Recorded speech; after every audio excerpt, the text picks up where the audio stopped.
at your door. Yo. Oh, wait on it. Wait on it. Because I got to get the IG crowd in here too. Come on, IG. There you go. Ow, pull on up. Hey. Good morning, everybody. You already know what it is. It is your favorite blurred click, ready to talk blurred shit. And I got my folks with me. And whoa, the eyes of Wakanda are upon us. We're going to get into all of that, but there's also some other things that we'd like to discuss. Like, why is it that it feels like it's going to take forever for Miles Morales to reach actual live action theatrical stardom? I don't know. They still gatekeeping, man, but we'll talk about it. We still have a few questions about what happened in the Fantastic Four, and we didn't get a chance to talk with one of our homies about it who's here with us today, so stick around for that. That's going to be pretty cool. We love us some Star Trek. We might chat on that, especially since they may or may not have zombies in that world. Foundation, we got to catch up on that bad boy too, because yes, our black-led sci-fi is still in the midst. But of course, we do have some eyes of Wakanda to discuss. So let's go ahead, get yourself a blunt, get you a drink, get you a plate, whatever it is, get yourself comfortable, and let's go ahead, chat. This is the New Blurred Order, baby. Hey, let's have fun. New intro, nature like.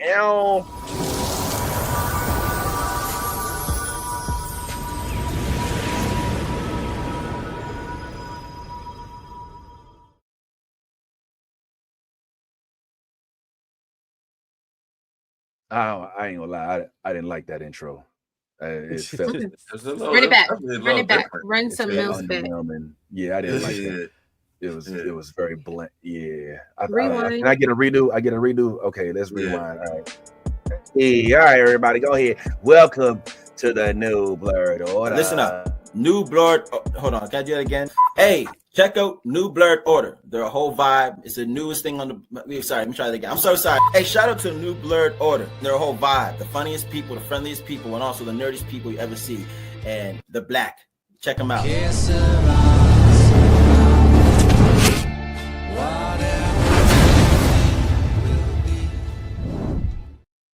I feel better already. What's going on, gang? We see you in the comments. Appreciate each and every last one of y'all for pulling on up. Yes. Our Twitch folks, our YouTube folks, especially. We love y'all. Oh, my Lord. And the Facebook folks, I see y'all still hanging around. Appreciate y'all for pulling on up.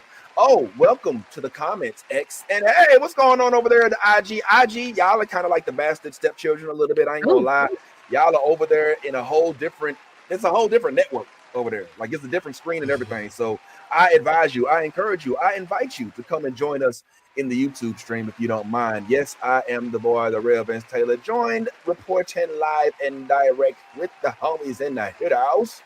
It is me. Yeah, hit that alarm. What's wrong with you? Hit that alarm, man. You're supposed to be here on time. It's me, and we got the homie Ty Bricks in the building. Click, click, boom. We got Nolly in the hit house. What up? We also got Aunt Boogie in this bird. What's going on, big Aunt? And we all here together, man. Let's go ahead and celebrate because it is officially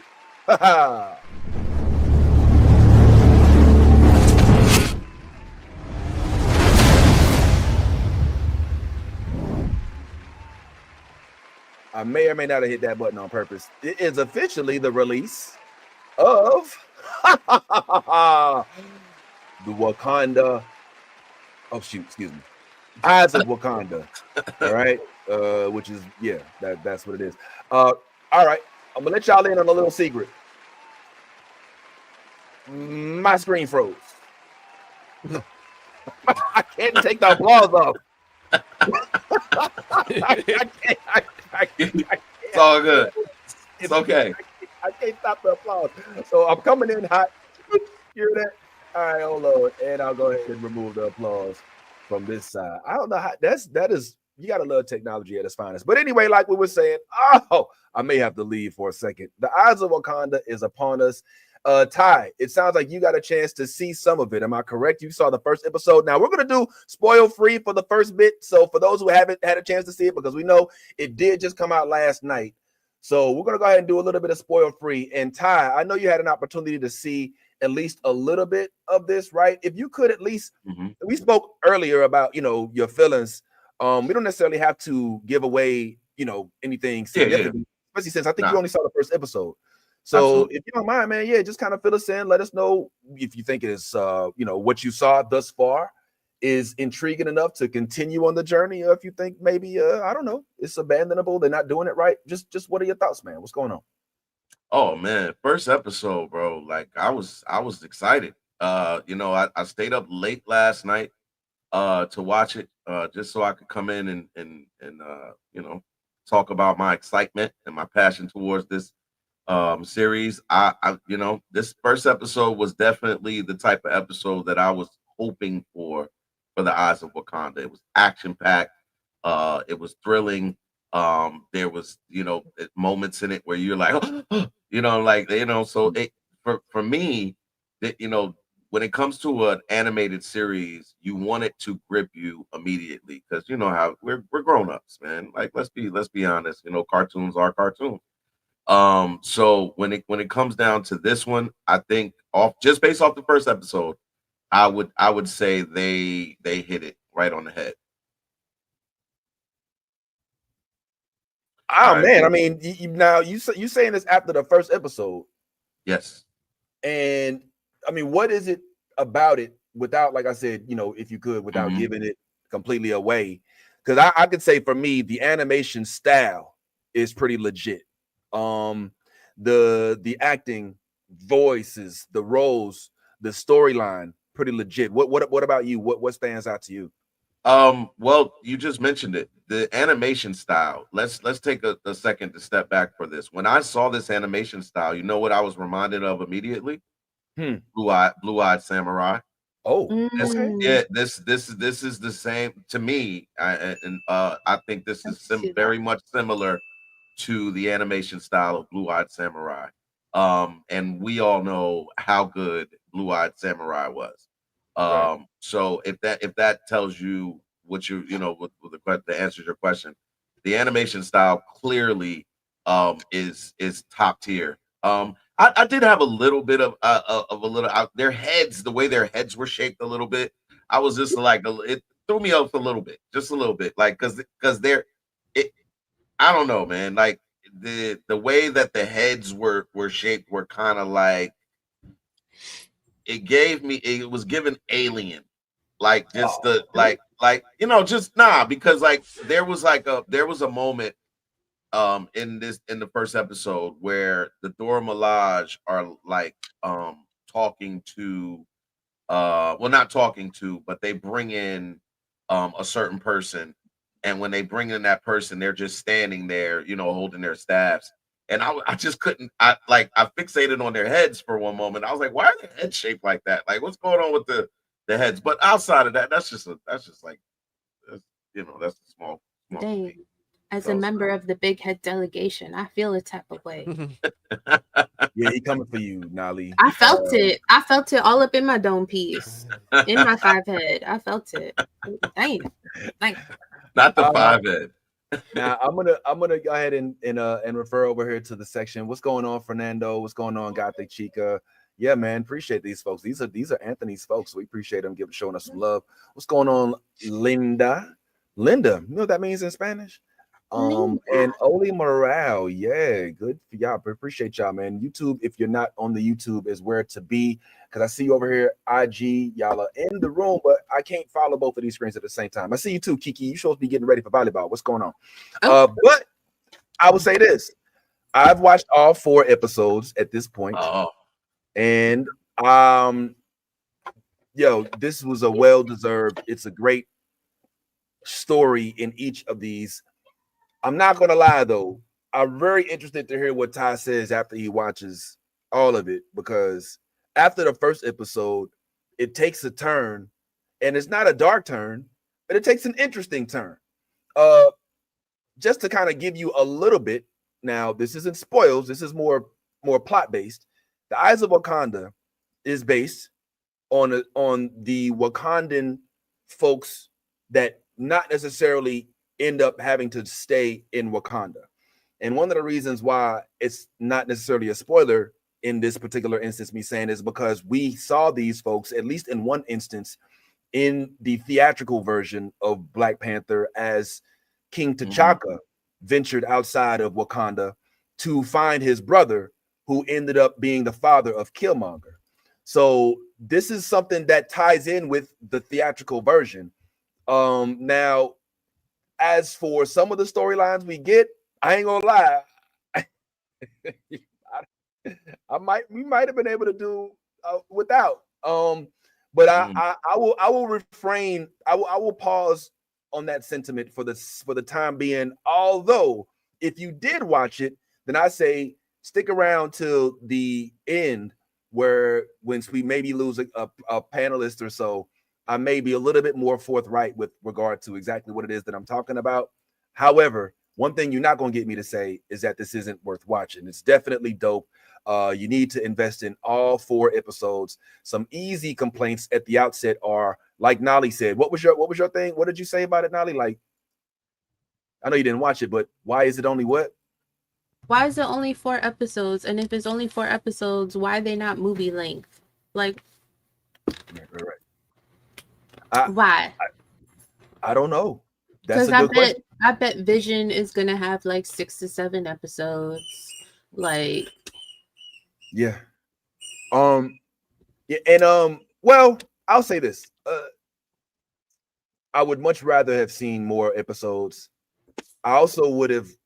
Let me say this. For those that are looking for the Eyes of Wakanda to kind of give you an eye into Wakanda, that's not what it's gonna do. Okay, so let me just kind of squander that right now. This is not about Wakanda. Let me just say that.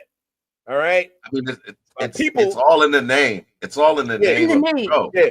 The eyes of Wakanda are just what it says. It's the eyes of Wakanda. So if I'm from Wakanda and I have eyes and I'm not in Wakanda, that's right. I seen it for Wakanda. Eyes of Wakanda. Eyes of Wakanda means we can see everywhere as long as you're from Wakanda and you have eyes and you travel outside of Wakanda. Not Wakandan Helldivers, but I feel like that's very accurate. That is.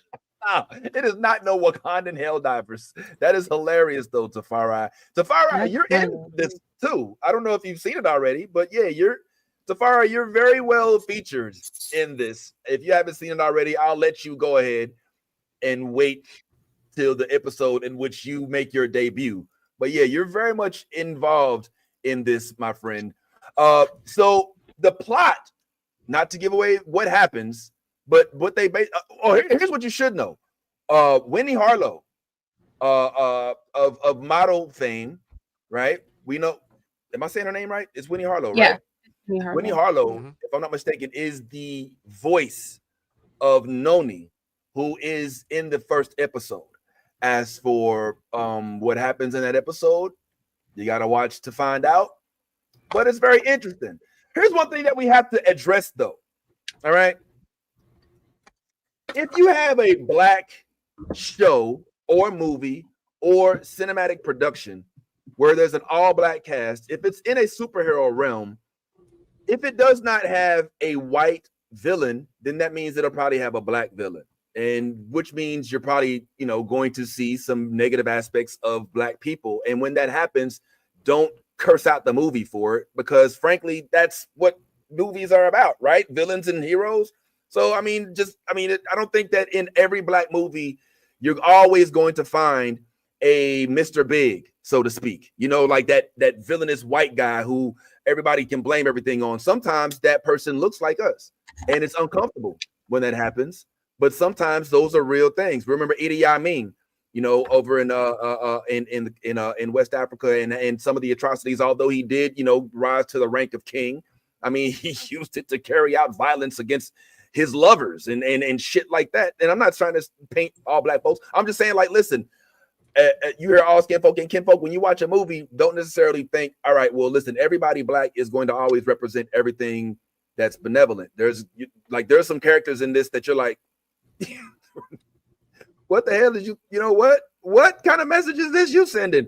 But it does all come full circle. I ain't gonna lie. I'm a little mad that we didn't all watch it. I mean, it just I didn't came know. out. I didn't was even know out it all came out. day.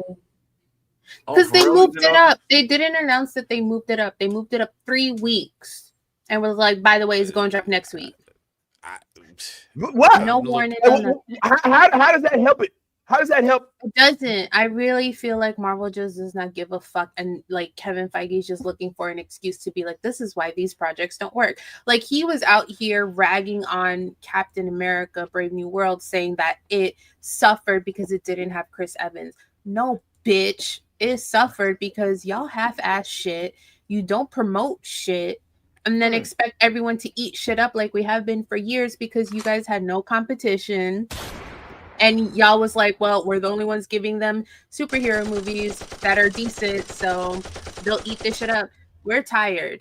We are fatigued from laziness, not from superheroes, from laziness. And so for you to be out here in these streets saying that Captain America didn't do good because it had no Chris Evans, be fucking for real. Like, Deadpool wasn't great because it had Chris Evans. Like, I like that white man, but he's not the Messiah. Like, we'll be alright. It would have been better if y'all didn't half-ass shit and wrote better. I still enjoyed it.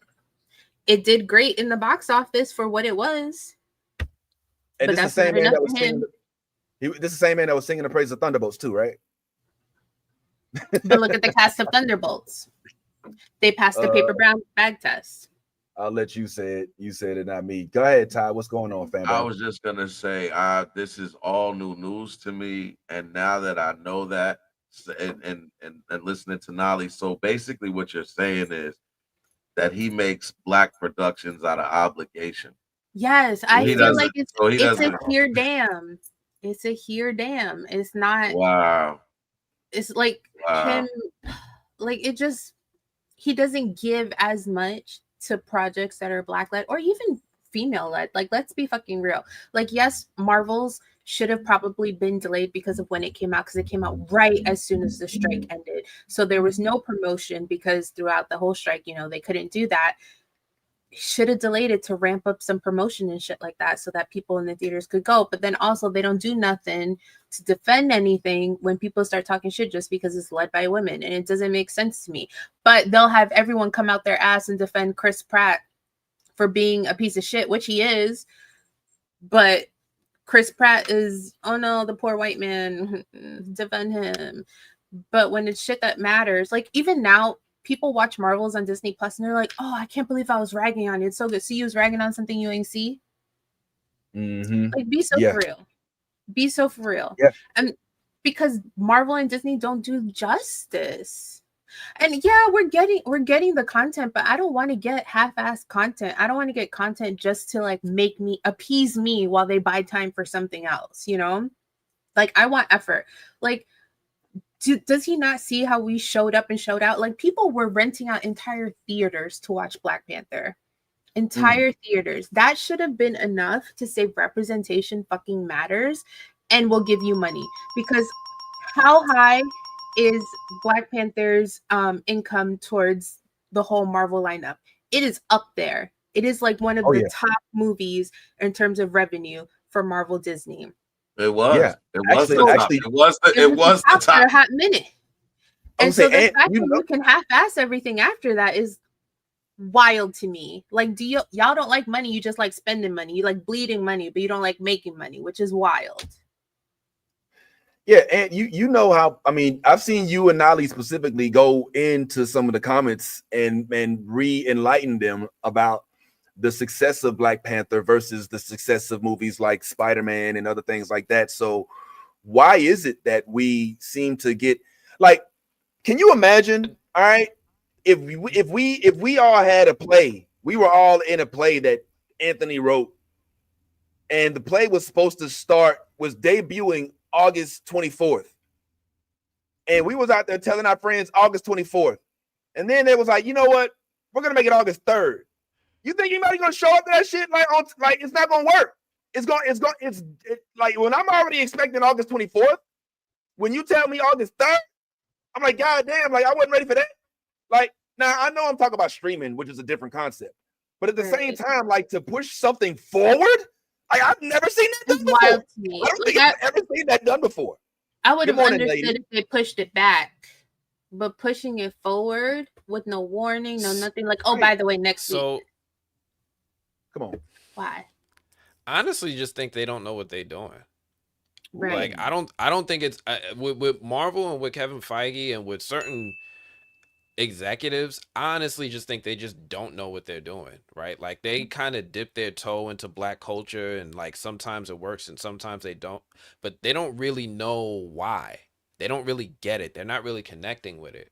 And they have like people in their circle that sometimes help. They had Nate Moore who was there and he was able to bring about Black Panther.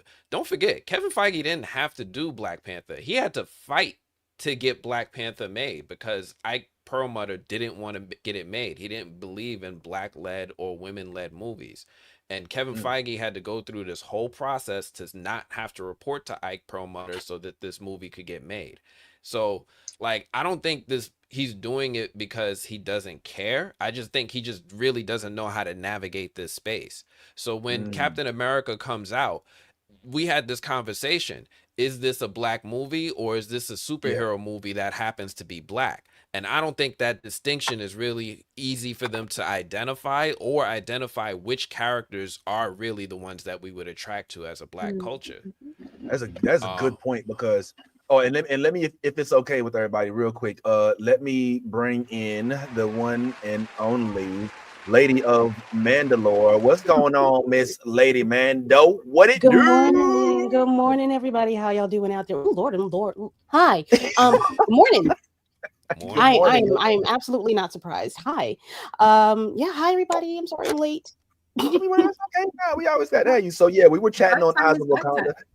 We didn't get a chance to ask if you even had a chance to see it. Did you get a chance? Oh, yes. Oh, no, I ate that up and no crumbs. No crumbs were left. No crumbs. Okay, cool. So all 4 episodes. So it's me and you alone. What say you? Now we've been doing spoil free all morning until at least the latter half of the show, so we can give some folks who haven't had an opportunity to see it yet an opportunity. But spoiler free if you can. Just your impressions thus far. Like it, not like it, improvements, recommendations, so on and so forth. What say you, lady? So first of all, if you don't like this miniseries, you are anti-black, and I don't want to hear it. This first of all, shouts to Mark Bernardin because the at least 2 episodes that he wrote, no notes, very little to no notes.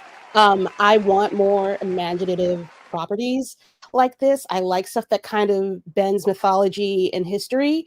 This thing, that right there, that was peak. I really like the way that he massaged things in that legend. Episode 3, I love me some mixing of characters. I really liked it. I don't understand why this was only 4 episodes. If it's only because of time or actually, you know what? Maybe it did only need to be 4. I think if they made more, it would have been too much. I think these 4 are good. I do want more stories like this. But I think they were smart to say, all right, we don't need to overload this. We don't need to overpack this, because if we make this story too big or too long, things are going to get lost in the shuffle. So I rescind my thoughts. And I think this was a perfect 4, a fantastic, if you will. Okay. Yeah. Really, really liked it. Really liked it. This is, I think, one of their better. They're getting a little consistent on me. Marvel about to pack a spend the night bag. I don't know. Maybe they accidentally left a toothbrush. I woke up late, forgot to kick them out. The puddles were good. Marvel might be. Marvel got a pair of shorts in your pajama drawer? No, oh, absolutely not. Oh, absolutely not. I'm just asking. Take your funky drawers with you. A toothbrush, maybe, because whatever, but no, you can't stay over like that. Damn. That I think those are my only. Oh, I wanted to talk about this whole them pushing this shit up because I have thoughts. Okay, cool. Because we were just talking about that. This outside, what is it? The next project is what, Wonder Man? Where's the promo? Yes. Again, how do we have promo for Spider-Man a year out from this?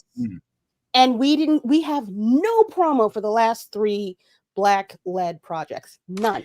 That's insane. That's wild. They on top of that, where are the next Black projects? Where are they coming from? This is it. After Wonder Man, crickets. Nothing. We have been condensed into a 3-4 months out of the next phase. I'm annoyed. I don't know what this is about. I don't know if it's because of a particular orange person that is like, if you continue to do DEI type of stuff, which it's fucking cartoons, my guy. It's a miniseries. Anyway, I'm gonna shut, actually, since that was already a threat, I'll shut Disney World down. Like it's giving weird. It's giving weird. It's very weird, especially since rumors, and like the rumors are from like credible Marvel sources, that Anthony Mackie is not going to lead the Avengers in Doomsday, which is wild to me because Captain has always kind of been the helm of the Avengers. So it would be weird to me that they're implying that Reed Richards is going to lead the group. And I love me Papi Pascal, but like Anthony Mackie's right there. You just got here. Like, that's like joining the cheerleading squad and expecting to be captain your first year. Like that, it don't work that way. You gotta work for that shit.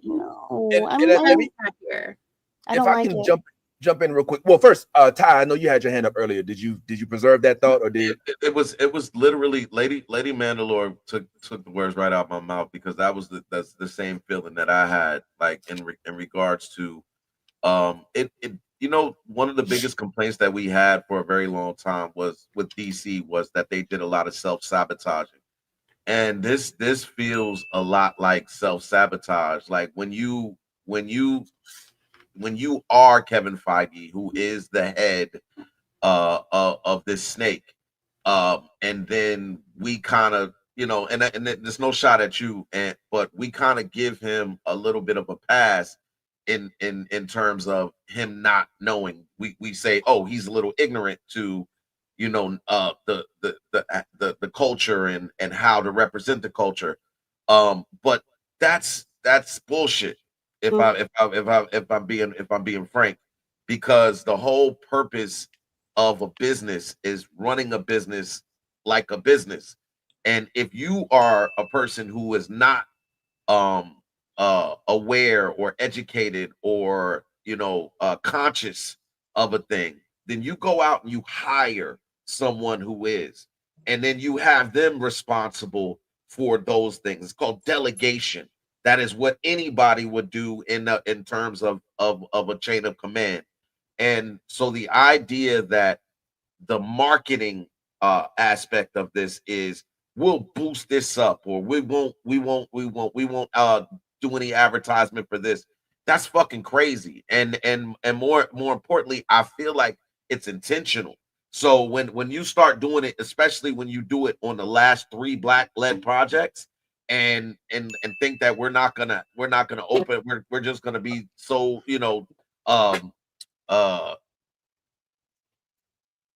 caught up by the new material that we're just gonna glaze over the fact that you keep doing this shit to us. Nah, that's not I'm not okay with it. I won't give Kevin Feige a pass, just like I didn't give DC a pass when they was doing it. And I think at this point, I think what you said, Lady Mandalore, holds true. I think if you look at the shift happened when the Orange Man showed up. When the Orange Man showed up and said, hey, off with the heads of all these DEI projects, then all of a sudden Disney now is not the quote unquote woke Disney that people were complaining about them being when they were doing these black-led projects. Now all of a sudden Disney is just tossing shit out there and being like, oh yeah, I hope it's okay. Not really, but you know. I'm very curious. I haven't heard any rhetoric or complaints, name calling, any kind of negativity about this. None, which is extremely weird. I would at least think somebody would be up on the N-words, calling this woke, whatever, especially with the Greek Roman portion of this. And the very light suggestive relationship between two of those characters. Very light suggestive relationship between two of the characters. Light. If you are not, if you don't have, media literacy, if you don't have critical thinking skills, if you don't want to go below the surface of what people are just the words coming out of people's mouths, it's very light. I know what the fuck was going on. I'm gonna let you know. When you see the cues, you're like, I'm like, and I'm gonna keep it real. For me, lady, if I could, like, this is gonna be a very cryptic conversation for everybody. So, just kind of read through the lines. I have no problem with that element of it. Not at all. What I mean, for it to be with that person was my issue. You know what I'm saying? It was like, you know what I'm saying? Like, why are we going by this dude? Like, there's so many other stories. I mean, I don't know. For me, I was just like, why are we like we want to be immersed in the continent of Africa, and we're in Greece? We're in like what? And I get it. That's the kind of the concept of eyes. But it was also kind of took me out of the element of like, oh, this ain't what that was. It was this episode that made me say, oh, okay, so this isn't what I thought it was going to be. I don't mind it. I'm not against it. But I was just kind of like, oh, that's what this is. I think this leaves the door open for Wakanda to be outside of Wakanda. I think this allows people to say, oh, I never would have thought, especially with in Captain America Brave New World, there was a secret age. I don't know what the fuck that is. I hate it when it does every goddamn time. I think there was the implication that there was a war dog, or supposed to be a war dog in, oh yeah, you can do all those things. Don't see, look, you're gonna fuck with my ADD, man. Come on, don't do that, because I'll start doing the all right, let me move. My bad. Go ahead. I'm okay with it because it allows the door to stay open. Because as much as we're not supposed to be around in these fantastical type of worlds, it at least it lets the tokens in. I hate it here. No, it's true. It's true.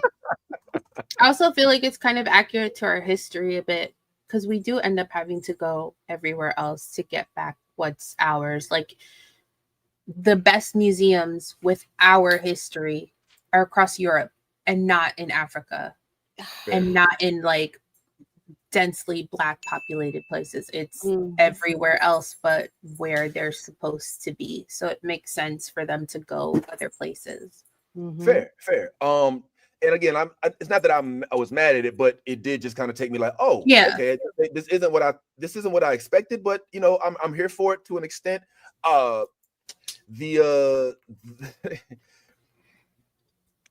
right, look, ladies, stick around. All right, we're gonna save this for like the last 30 minutes. We're gonna come back because I already know me, and I know and it's a good thing. Y'all want to just get into spoilers? I can take this off. Can't see that we would have been talking about it. So let me just go ahead and just say, put a pin in it for right now, everybody. We're gonna go ahead and chat some other things, and we'll get back to the Eyes of Wakanda. We're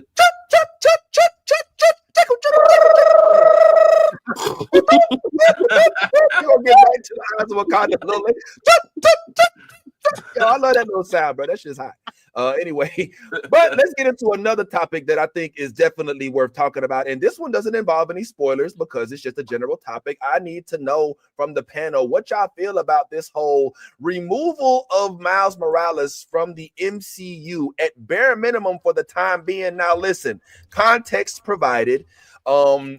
when you first see this, it reads, hold up, no Miles Morales in the MCU, period? Well, not necessarily. Reportedly, what it is that Miles Morales will not be in the MCU for the time being, and that may or may not be, and Nali, I got you coming up after this, because the Sonyverse is trying to capitalize on the popularity of Miles Morales for the time being, and once that is usurped, then they will go ahead and pass whatever remains in the offering bucket from Miles Morales over to the MCU for them to squander it.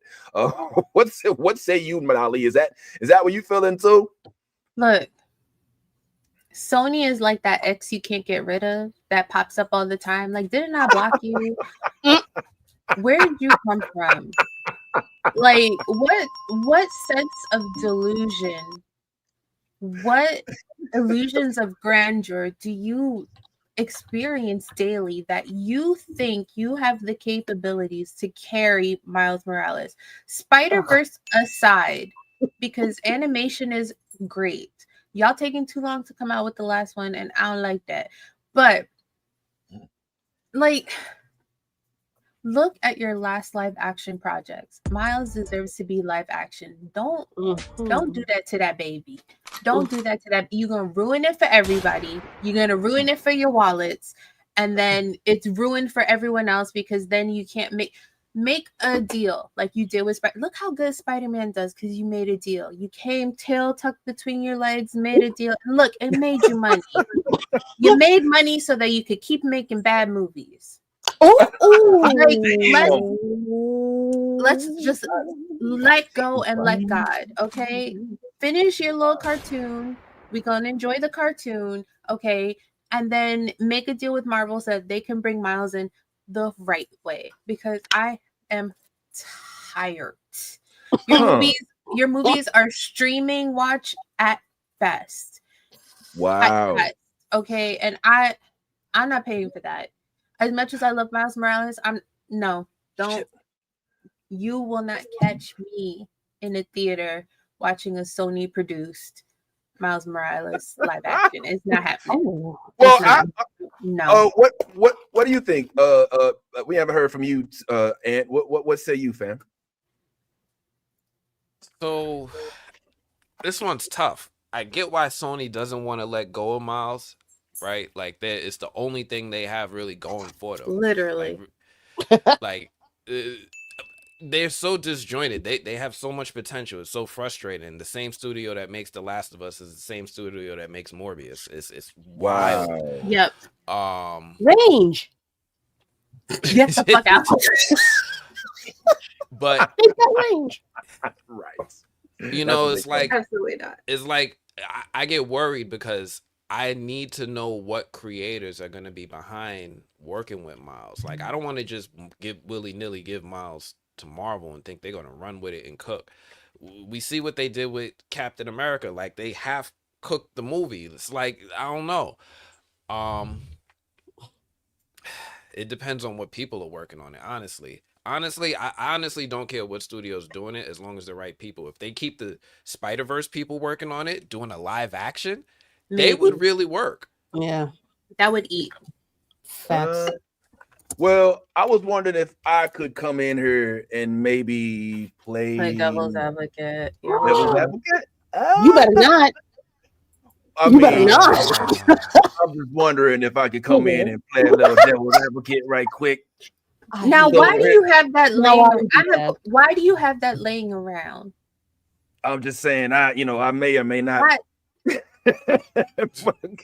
You know how hard it was for me to do this while y'all wasn't on the screen. You muted, bro. You muted, and that's probably a good thing. And you probably should stay that way. Nah, keep it muted. Keep it muted. Because I already know you're the longest, so you got the most shit to talk. I was just gonna say, why your pitchfork so small, bro? Like, yo, it's cold in here. It's cold. It's cold in the studio today. He said, it was in here. There must be some haters. Oh man. I was in the pool. All right. Let me come over here and I can't get this thing tied up, man. I'm sorry. All right, well, let me come in here and play a little devil's advocate, right? All right, so what if the reason why Sony is saying this is because, like y'all said, the best thing they got going is the Spider-Verse. And so if Marvel comes in and starts confusing the audience with these timelines, it might undercut the success of one of Sony's best productions, which is the Spider-Verse. And they are just coddling and comfortable and careful because they know that all their movies suck, which is why they said no more to all of the other villain movies, and are now latching on to the Spider-Verse for dear life, because they know it is the only pot of gold that they have in their collection of gems. And so they saying, look, Marvel, we know y'all finna fuck this shit. We know y'all finna go ahead and take Miles to the next stratosphere. But before you do that, let us go ahead and release our last. I think it's across the Spider, Beyond the Spider-Verse. Let us go ahead and put out Beyond the Spider-Verse first, and then we will come back and let y'all go ahead and fuck it up however y'all normally do it. What if that's what's happening? What if it's not just we just hate, for Marvel to have it? What if it's just like, yo, all right, we get it, we concede. Nah, we get it. Y'all are better. We get it. We suck at making movies. The only little thing we got going for us is this Into the Spider-Verse. Can you please just let us have that, Marvel? Please, like, come on, just calm down. No. Yeah, I was just about to say that. What if it's not as complex as you're making it? What if Sony has a number and Marvel just hasn't reached that number yet? What if? Because I don't think Sony gives a fuck if Marvel fucks it up or doesn't fuck it up after they release it. Like, you know what I'm saying? It's like, that's on you. But we've been able to have success with our Spider-Verse, and that's always going to be something we can fall back on as well. We did have success with the animated side. I think, as with any business, money and making a profit should be at the top of your priority list. So I think that Sony has a number, and that number goes up as long as they keep holding out on Miles. And fans like us have these conversations where we keep talking about how much we want Miles to be live action and we want Marvel to do. That those conversations are heard by Marvel execs. They do go in comment sections, maybe not ours, but they do go in comment sections and listen to the comments of fans. So I think at this point, Sony is like, look, this is our number. If you're not gonna come with at least this number, then there's nothing we have to talk about.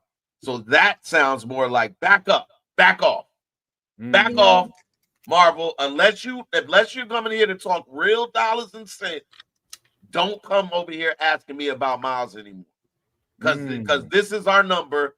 If you don't have that, if you're not willing to spend that number, and that price is going up, by the way, the more and more y'all sit there and hold off, that price is going up. You know what? I think that's true, because remember, we almost didn't get the second Spider-Man because Sony held out on negotiations with Marvel to get more money. True. And we almost didn't even get the crossover where they had Donald Glover and all that other stuff. What's going on, Ant? I was going to add to that, the way the split works. So, like, just piggybacking on what Nali and what Ty was saying, the split used to be, I think it used to be the box office, Marvel was getting like 30% and Sony was keeping 70%, and that was before they restructured the deal. Disney wanted to start making more of the money because they have to invest half of the money in the production. It's like some weird split. Like, they split the amount of production, but the box office, it wasn't being split evenly for the live action films, for the Tom Holland films, for the animated films, and for everything that they make independently. They keep 100% of the box office. So I didn't mention it before, but like, that's kind of is why they want to keep this Miles thing in house. Like, they messed around. They put out the first one. They didn't think it was going to do anything. And then boom, it's getting nominated for Academy Awards. Didn't do crazy in the box office, but it's getting Academy Award recognition. Second one did numbers and it got Academy Award recognition. They stumbled into something that they didn't know was going to be great. Yeah. Yeah, so and that's why they don't want to just hand it back over to Marvel, because if they do, then it falls into the structure of that deal where they have to share a higher percentage of the box office with Marvel for putting in the production money. It's good. Sorry, if you look at it as strictly just a money standpoint and long-term money, they can get their 80 million now, but how fast is that money going to run out? There, we are in a bit of a bind when it comes to money for everybody right now, whether you're a corporation or an individual. Times ahead is looking tight, so it makes more sense for them to hold out until we, I guess, get closer to the end of whatever rough patch we're about to go through. I'm not giving that shit up. If I'm Sony, I am not giving that shit up at all. I want it to be at its most lucrative, because this last movie is absolutely going to bump up the price, and I can't see them not asking for keeping the price the same, whether people are in financial problems or not. But Disney's always going to have it. It's just how bad do they want it? So I think they're right financially to hold on to this project as long as they possibly fucking can. I feel like I hear what you're saying, and I think it's a version of what I was saying as well. But I also think that there's a median somewhere in here to kind of take the devil off and just kind of go back with mainstream. I think that there was a way to do this where they didn't have to say completely off limits, where they said not too much, where they said, look, a sprinkle, not a tablespoon. You know what I'm saying? Because if you at least tease the concept of Miles Morales in a live action, even if you don't necessarily dive directly into it, even if you just have Rio, say you only have Rio in the in the next Spider-Man movie, or you only have his dad Jefferson, right? Then you've at bare minimum, which is probably what I'm assuming they may do, hint, because you see that they had Aaron in Homecoming already, right? So if they make it so that they tease him but don't introduce him, then I think that they could split the uprights with regard to giving Sony their ability to capitalize on the Spider-Verse, and meanwhile still capitalize on the popularity of Miles Morales, because Miles Morales, and I'm going to say this, and I've said it already before, and I don't think people believe me, but I truly believe this, guys, and I truly believe this. Miles Morales is not going to be popular forever. He is not going to maintain the same level of popularity that he had when he first was introduced by Brian Bendis to us. He's not, and neither is Wakanda, for that matter. Both of these have shelf lives. There will come a time when folks will turn their eye and be like, oh, Wakanda, can we get something else? There's going to come a time when folks, they're already doing it. They're going to be like Miles Morales, oh, the dude that's not fully black. You know what I'm saying? The dude that they're trying to press on us that's biracial. Like, we can't get a regular full black guy. Like, those times will come to fruition if you keep on holding out on these projects. They're not going to be popular forever. They won't. Now, Spider-Man is crossover into multiple characters and multiple generations, right? Peter Parker, Miles Morales, Aaron Aikman, Jessica Drew, right? But the Miles Morales window is closing, folks. It is closing. All right, so you better go ahead and get that man out before folks be like, why are we even looking at this? He ain't even black. I already see it in the comments. We did a poll asking which one of these Marvel characters you would get rid of. And Miles Morales was one of the ones that was like, yeah, we're cool with the half-breed type thing. Now, whether you agree with that or not, I'm not sitting there saying that that's what I feel, but I see the bubbling already matriculating in some of the mindsets of the FBA community, FBA, or whatever. So I don't know how y'all feel about that, but I think it's real. I think it's real. First of all, the opinions of the haters, I'm never gonna acknowledge them or even put them in a position to feel as though their theories or their opinions matter, because they don't. But I will say this. I don't agree with the idea that he won't matter. I think that as long as you keep doing iterations of him, doing movies with him, with the Spider-Verse, then he'll stay relevant. I think being irrelevant is being absent. So as long as he's still being talked about, as long as they're still making the Spider-Verse movies and they're as good as they have been, then Miles will always be a conversation piece until he lands the opportunity to be a live action. So I don't agree that he'll disappear. Just like I don't agree Superman will ever disappear, Spider-Man will ever disappear. Hold up, don't change my words. No. Well, you said I didn't say disappear. I said no. window is closing, and I said popularity is declining. Okay. I think it also has to do with the fucking vibe. Miles's vibe eats. I mean, what they're doing, at least with the Sony version of him, I want that vibe, especially now, all the fucking time. I want that vibe in Marvel right now. It's not happening. I will be always hungry for the what are we doing? Let's make this shit pop. I'm not trying to wait around. I need to go get this. I need to make things move. But that's a New Yorker in me. Anyway, I just think that I felt that. Let's go. What are we doing? I think as long as Miles maintains that vibe, not even if he maintains it, the fact that he has it at all, and we're waiting for the live action version of that to appear on screen, even if they fuck him up in the comics, people still want that original Miles. I want that original Miles still. So I don't think the window closes on that. I don't think the door closes on that. I people think always want to rebel. Nah. Listen, I don't think that the window closes on the opportunity for Miles to be utilized in a theatrical format, period. What I do think is possible is that the full potential of the Miles Morales popularity, when it is bubbled at its peak, may be overshot, perhaps. Now, we can't say the same thing about Black Panther. I'm just going to keep it real. Black Panther had been out since 1960, was in the comics, and 1962, and there had not necessarily been a clamoring for that project, even though when we saw it coming, we was like, oh, hell yeah, we ready, we want it. Miles a little different. As almost as soon as he hit the pages, it was like, oh, we want to see him on screen, because we had already had a live action Spider-Man in Tobey Maguire at the time he was released. Oh, it wasn't even Tobey Maguire, I think it was Andrew Garfield, because I think Miles came out in 2011. So it's a little different. I'm not saying this because I believe all of it. I'm saying it because as a Miles fan, I'm concerned about whether or not it will get its full just due if we keep holding the project, so long. I mean, maybe I'm being a little too. Let me ask you something. Do you feel like that about Blade? Let me tell you why I don't. Blade has 3 movies out already.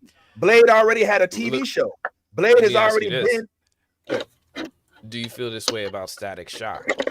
I don't. But let me tell you this: Static Shock has not had any theatrical releases. It's all been television series. So when that drops, it's going to be something completely new. And dare I say,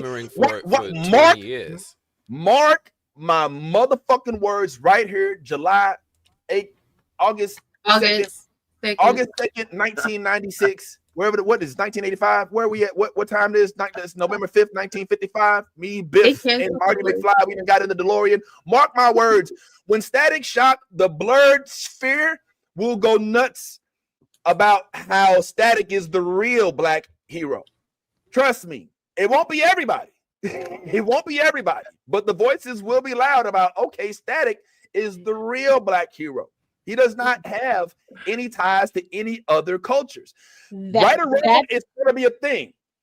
That depends on who gets their hands on it and writes it.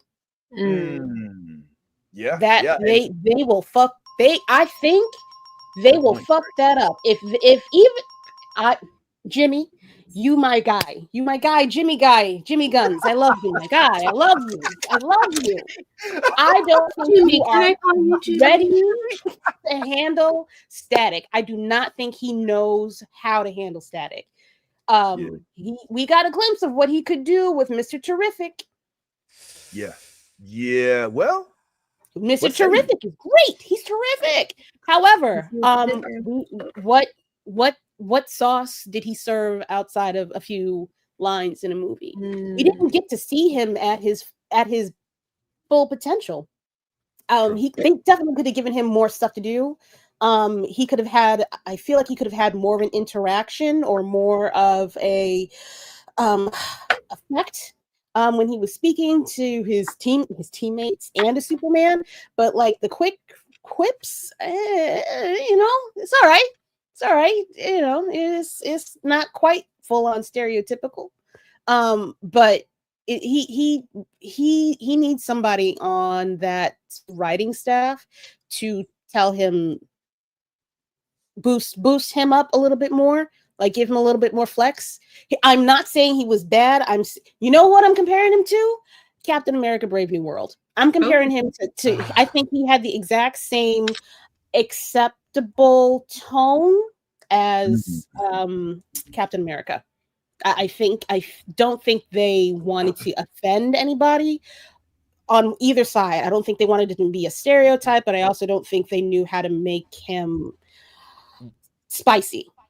But you know that's what I mean? The difference between Mr. Terrific and like a Static Shock. Like Mr. Terrific is like a superhero that happens to be black versus Static Shock is entrenched in blackness. Like every episode was a lesson in black culture or racism or how to address it.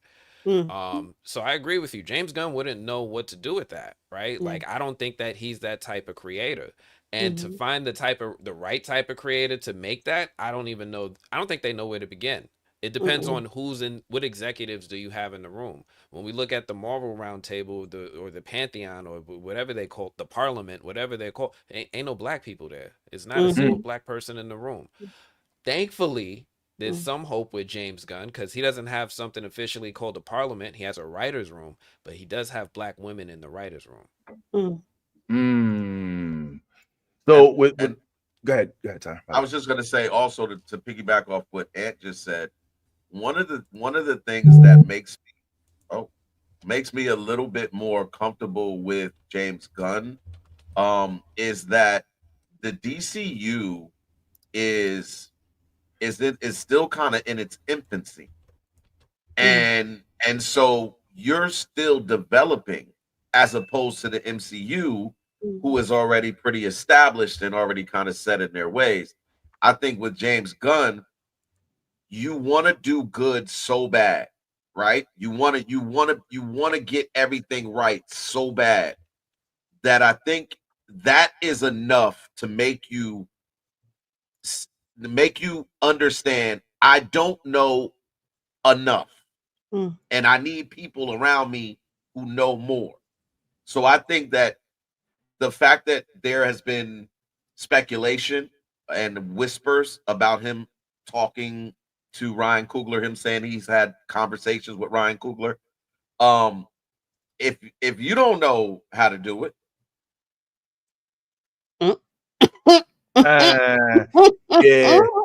that's pretty much the consensus. Is like, yo, you've got Ryan.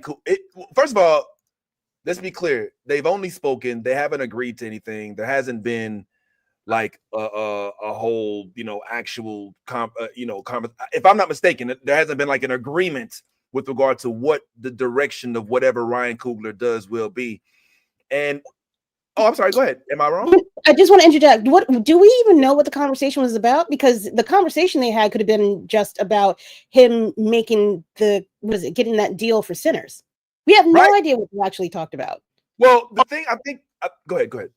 Well, I was just gonna say it doesn't even matter what they talked about. My point is that proximity. You're in proximity of someone who's an established director who has done multiple black films, and if you don't know how to do a black film, you know what I mean? That's what I'm saying. Well, I mean, I think they would have to hire him first, right? Or they'd have to. Well, listen. You have a relationship. It's like this, right? If I don't know about black people and I'm a white person, but I got one black friend, who am I going to go to ask about how to deal with black people? I'm not saying that they had to have a conversation about Static Shock at all. All I'm saying is that right now you need someone to come in and direct a Static Shock movie if that's something that you plan on doing in the DC the DCU, which we all know how we feel. Like Ann has just talked about it and said how we've been waiting for a live action Static Shock have with his homeboys. You think they like, yo, yeah. Or pass it on to somebody else. Let somebody else take the football. You know what? I can't do it right now. However, here's this young up and coming dude that I know that I've been working with, XYZ. I've been seeing his shit. Probably not in your fucking universe, but let me introduce you to some shit right over here. Give him a shot, give him a chance, sit down, talk to him. If you don't like him, here's a list. I was literally going there. Lady Mandalore, Kira. I was going to.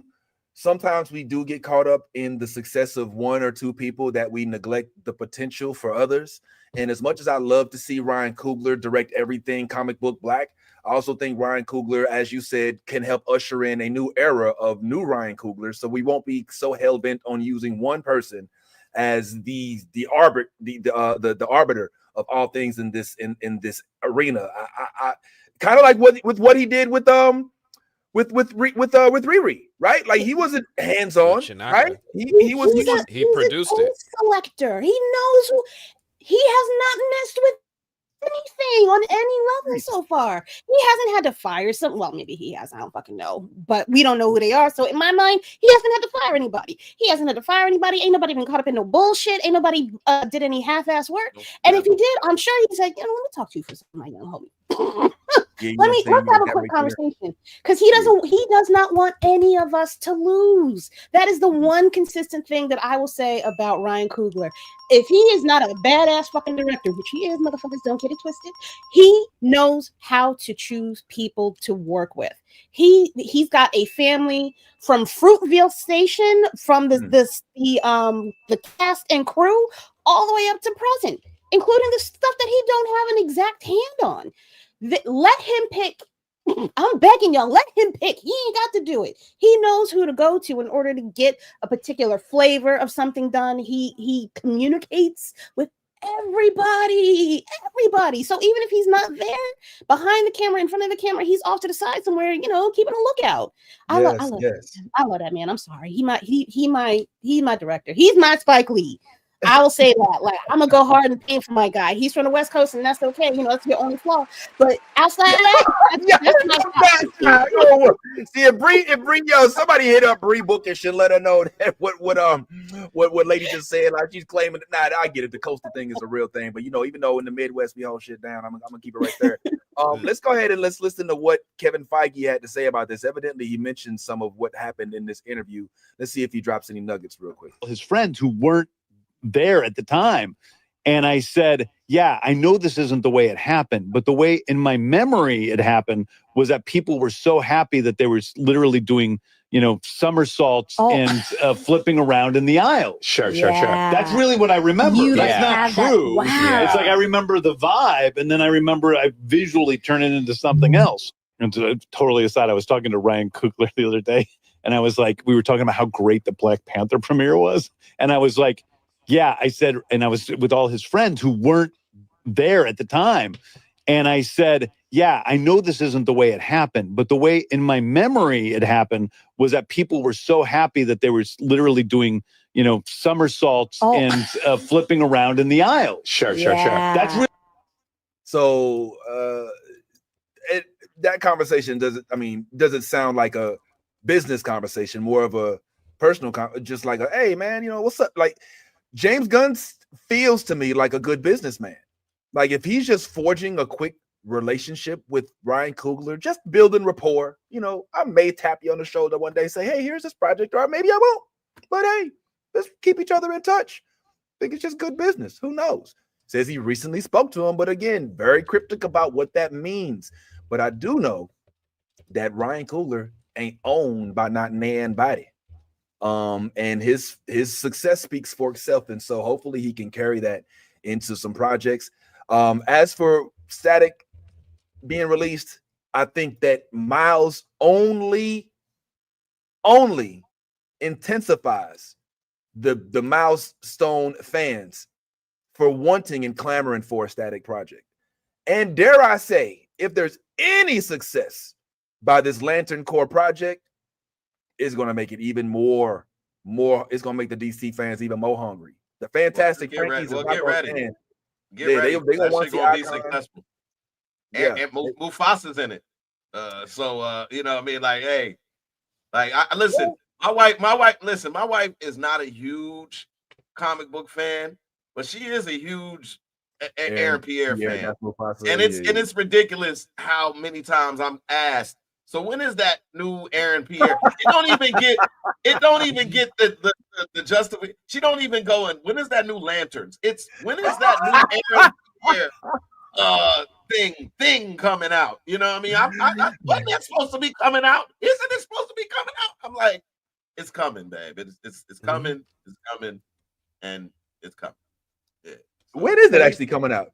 Somebody know? Is it 2026? It's 2026, right? Yeah. They already finished production. They already finished filming, so they're in post-production now. I think it's winter. Whoa, this winter? I think it's winter, yeah. And we kind of like, now we're brief. We haven't had a chance to go ahead, Ant. I was gonna say winter could mean January. Oh, that is wow. Yeah. That's a good point. That's a very good point. I forgot that seasons aren't just a couple months before the year ends. And because in Florida, you know, it says winter first half of 2026. First of all, winter is 3 days here. 3 days in February. It hits 30 degrees for 3 days. You pull out that one sweater you've been holding, you dust it off, and then it's over. It's over. And you put it up. And the next day you're at the pool. And you put that sweater over your orange tree. Yeah, that's it. That's really it. But it says that Lanterns is dropping first half of 2026, potentially in January. Yeah. I don't like when I hear that potentially. Word. I don't like. Then it'd be like it get pushed back. But it's the first half, so we know at least before April. Yeah, I don't think one of the things we have to worry about is, I mean, look, we'll have to see if James is doing what I feel like he's doing, which is saying, look, here's what Marvel does well, and here's what they suck at. And what they suck at, we're going to kill at. And I hope that one of the things that they kill at is not fucking up the Black-led projects. Thus far, we have yet to see if that's going to surmount anything, but I guess time will tell. You did mention earlier Mr. Terrific, who was in Superman, and we hadn't had a chance to hear your thoughts about Superman. We did get an opportunity to see your review about Superman, and for those who don't know, Anthony, once again, the movie blogger himself, has a whole page YouTube channel dedicated to reviewing movies. One of those was Superman, and for that he did have a review. If I may, I will play it for you all right. Yo, what's going on, y'all? I just got out of this Superman movie, and I got to tell you, yo, I was pretty impressed. Yo, I ain't even gonna lie. I walked into this movie, and I'm high about James Gunn. I'm like, let me see. But I've been high on this man ever since Creature Commandos. I wasn't a huge fan of the Suicide Squad and all that other stuff that came before it. Guardians of the Galaxy 3 didn't really do it for me. But Superman, I gotta say, it's been a long time since I saw a movie where you see an audience just stop in the middle of the movie and give an ovation, just start clapping. And I haven't seen this since Avatar. The hype is kind of real. The hype is kind of legit. You're gonna walk into this movie and you're gonna be walking in the same as me, low to no expectations. You're gonna be coming in here looking for things not to like I did. You're gonna be sitting here figuring out what to scrutinize. Are they gonna handle Mr. Terrific? Are we gonna see any other cameos? Is it gonna be overwhelming with the amount of characters that are here? And you got to admit, they found a way to do the balance right. They found a way to sit there and have some characters appear, but not do it too much. Overall, when it comes to like the acting, the story, all that stuff, you're not going to a Superman movie for the acting. You're really probably going in here to see the spectacle. And when it comes to the spectacle, the movie actually did deliver pretty well. And I will admit there again, the plot. What plot? Do you really need a plot? Superman versus Lex Luthor. Lex Luthor is going to do some fuckboy shit. Superman is going to set him straight. That's pretty much the plot of the movie. Does it work though? I think it kind of works. It feels like you're watching a little bit of the cartoon. It almost feels like the DCAU. Lex Luthor is almost comical with his cartoony, zany plans, but he's serious and deadly with his intent to execute them. Superman is wholesome. his hero. He's that guy that you want to look up to. He's always sees the good in people. Lois Lane is that snappy reporter, always on the heels of cracking the story. Jimmy Olsen is just that dude that just seems to get things done and has a way with ladies. I don't know how this works out. Man, but overall, did I get what I wanted from a Superman movie? I think I did. I walked in, I wanted to see something hopeful, something lighthearted, something fun, something that would give me the impression that there would be more to this universe, and I actually want to see more. I want to see more. How? Can we get a Superman holiday special? James, what you got cooking up in there? Wow. Well, Anthony, not only did you skip the barber to go to the movie, but it also had a lot of really good things. Why is he catching straight? Why straight? Why is he It was important. It was very important. He had to make it. He had to see, you know what I'm saying? I'm a busy man. Busy man. Yo, Anthony in these streets, man, I'm trying to tell y'all. Well, it's been a few weeks since Superman was released, homeboy, and I'm just wondering, we've heard a lot about what you think about the movie and how it, made you, let's just say, excited about Superman again to an extent, even though you went in saying, I'm not really excited. But since then, have you anything not positive to say about Superman? Have you had a time to kind of look back and be like, you know what, this part I think could have been done better. Here's what I really, really, really loved, and here's something that I hope they fix in upcoming DC projects. Only thing I could critique it about it is that I would have liked more. That was really it. And I think it was a little bit lazy with the mirror villain, because a lot of films have been doing that lately. The mirror villain, I'm gonna just fight myself. But really, I just wanted to see more Hawk Girl. I wanted to see more Guy Gardner. I wanted to see more of the Justice Gang. Like they was actually kind of interesting to me. I think we got the right amount of Mr. Terrific, but I wish he and this is just me projecting on him. I wish he was just a little bit more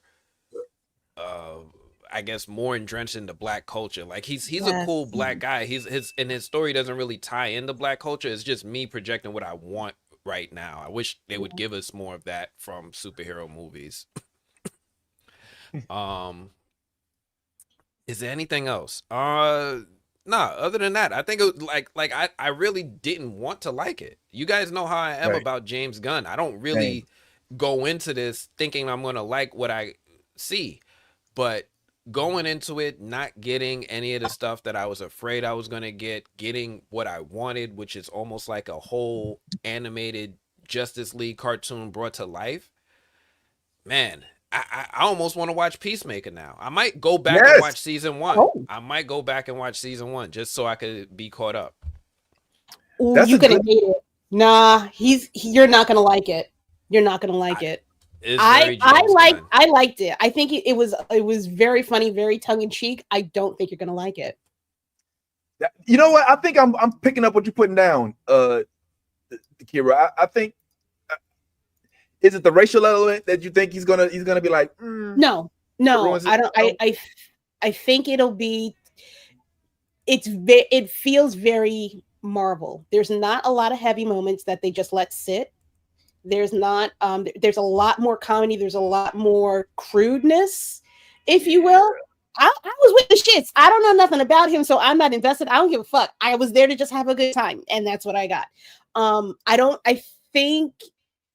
I don't know. I don't mean to be insulting. I'm so sorry if I don't mean to force my thoughts on what you think it's gonna be like at all. And that's all. I think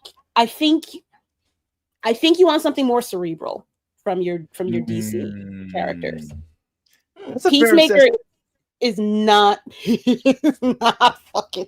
You are not there to think about shit. which makes it which kind of gives it. That's why I don't know. Just based off of knowing Anthony and kind of, I think we're on the same wavelength a lot of times, and I think you will enjoy Peacemaker. I think Peacemaker is not intended to be taken serious, and it's 100% comes out the door that way. I think also the cast of players that are in this also lean to the comedy side. But there are it's I think the character arc of Peacemaker is what will eventually, because I think initially he's meant to be hated, right? If you saw Suicide Squad, then you knew that there was this nigga wasn't intended to be likable. He was an asshole. He was an asshole. And I think initially they literally lean into that, and then you get to go through the character arc and you get some growth. And I think that, as you know, just for me, I'm also not a huge James Gunn fan. But watching Peacemaker, I came out of Peacemaker saying, I feel like he got this one right. And that was the first, initial representation of James Gunn into the DCU. And so, now here we are with Suicide Squad. Well, yeah, I guess. I mean, I know that's not DCU. I know that's not DCU. I don't think he was. I don't think he was head of the DCU when they made Suicide Squad. He wasn't. So this was Peacemaker for me, was the introduction into the DCU, and I was pleasantly surprised and excited for season 2. Yeah. Oh, well, listen. Let me just come out full throttle and just say I fucking love Peacemaker. I love it. I love this show, and really I'm not as much of a James Gunn hater. Also, spoiler alerts. I don't know if y'all peeped this, but Anthony, our esteemed movie blogger himself, I don't know if y'all realize what he just did. He just said that he really liked the James Gunn project. And Anthony, for those who've been with us for like the last year, as Anthony's been on this ride, Anthony's been very staunch and vehement about not fucking with James Gunn at all. About Guardians of the Galaxy is trash. Like he don't fuck with James Gunn at all. Like for real. Like why? Did you see his face? Like, yo, I just left the Superman movie, and oh my god, I wanted to hate it. He likes James Gunn, y'all. Did you see like this? Yo, so all of the TMB bloggers, all your boy is turning coats. Yeah. He's going full James Gunn, and I'm not mad at it because James Gunn's good. He's good. I don't see anybody other than him putting his wife, which again, if it was his daughter, we wouldn't trip. I just saw Happy Gilmore too. His whole family is practically in the movie. I think that James Gunn Productions for me hit the spot. I love how in Guardians he added that 80s element. And it's an undertone that you just starting the movie with those songs and having that tone. Then the humor going back and forth, knowing not to go too far romantic, but just enough to keep the folks that are there and like that stuff in there. The CGI and the way that all of his scenes seem to seamlessly weave into the scenes instead of taking over the scenes like they do sometimes in some of the other projects. I just like James. I think James Gunn's good. Now, what's different about Peacemaker, in my opinion, is Peacemaker has a plot line that has not been explored in any other show ever. This dude is coming back to the fact that his father is a racist. And doesn't know how to clean, how to jive with that. How do I go? There was a conversation where in the beginning he's like, dude, you kill all those black. He's like, I kill white people too. He's like, but not as many. He's like, well, I have to do something about it. He's like, do I? And then like throughout the story, he's like, do I kill as many white people? Kill black people, right? Like they're outward about it. You know what I'm saying? Like, it's like it's not as much like The Boys. It's not full The Boys, but it's not like a Secret Invasion either. It's like it's got the humor, the crass humor without being too. You're not gonna see any dicks around anybody's necks, all right? Like you said in The Boys, that happened. You might see some dicks, but you might not see them around nobody's neck. Darn. Layers, range. Might be some. You might see around everybody's neck. But I don't remember it. Maybe I blocked it out. I mean, listen. Let's not get caught up on the dicks. But I mean, let's not get caught up on those. But to Vince's point, listen. they do this. They do this. I changed my mind. Listen, Listen, the transition is effortless. Imagine being a racist and not knowing that you're a racist. That is literally the plot of Peacemakers throughout that season. Season 1 is not realizing that you were literally groomed to be a racist. But you don't realize you're a racist. So now you're like, oh my God, that's racist? Am I racist? Oh shit. And then being upset with it. And not only are you upset with it, but you're apologetic the whole season. You're like, yo, hold up. Was that racist? It was. I didn't mean it. I did not mean that shit. I didn't know. In essence is one of the most wholesome because there's people walking around with the same problem as Peacemaker. There's people walking around not knowing that they're racist. And then when you you're like, you know that's racist. They're like, oh my God, no. I was like, what the fuck? Like, what can I do to fix this? Because I made the biggest mistake of my life. So that it's man. Listen, I believe that if you watch it, at least watch the first couple of episodes. I think it'll be interesting enough for you to be like, yo, this shit was funny as fuck. Like this shit is hilarious, bro. This movie, this freaking project is so. Here's what you have. All right, this is what I would ask of Ant if you are indeed intending to watch this. And first thing I'd say, take a trip to the garden. All right. Yeah. Oh my God. Oh my God. You gotta just take a trip to the garden. All right. And you have to relinquish all militant ties. Like you cannot go into this with your huge. You want to stand me, Ant? You understand me now? You understand me now? You don't go in there expecting to be enlightened on Marcus Garvey's Back to Africa movement. This is not. You have to go through the unblackening in order to watch a show. I'm gonna tell you right now, you're gonna have a problem. You're gonna have a problem with the show. Giving me Seinfeld energy.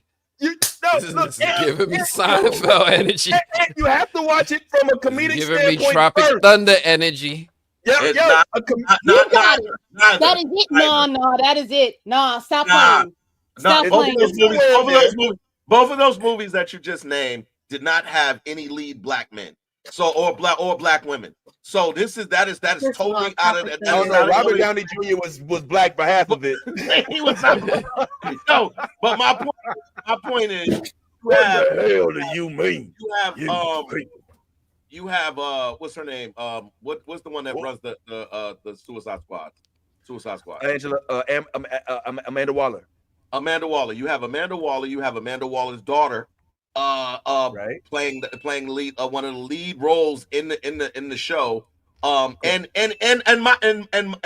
more importantly, unapologetically black she is, which she brings attention to any of the racist shit that he does immediately and addresses it like, yo, that's racist as fuck. He's like, no, it's not. Is it? I didn't mean that. I didn't, you know what I'm saying? Yo, no, it's not. So it was white people too. I would agree with the Tropic Thunder and the Seinfeld stuff. But she absolutely, it like soon as she illuminates it immediately. She's like, hold up, what did you just say? You can't say that. Yeah. Okay. So curb your enthusiasm. Just from an originality standpoint, and like that is a plot line that I literally cannot say that I've seen in any other project, let alone a superhero project. And it's done in a manner that it's laughable. It's not done in like oh man, what the fuck? Like it's not Mississippi Burning. You know what I'm saying? It's like this big oaf dude realizes he thinks he's a superhero and he wants to bring peace to every man, woman, and child, no matter how many men, women, and children he has to kill in order to get peace. Like he doesn't realize his dad is named the White Dragon and literally was like a clan like wizard and had a super suit and he's like, hold up, wait a minute. This whole time I was racist and like just having to deal with that, I just think is funny, if anything else. All right, now again, I'm interested to hear what you say about it once you do get a chance to watch it. If you do, even you know what, Ed, I propose that Ed gives Peacemaker the 8-minute test. 8 minutes. I done already saw the first episode. I didn't put that out there.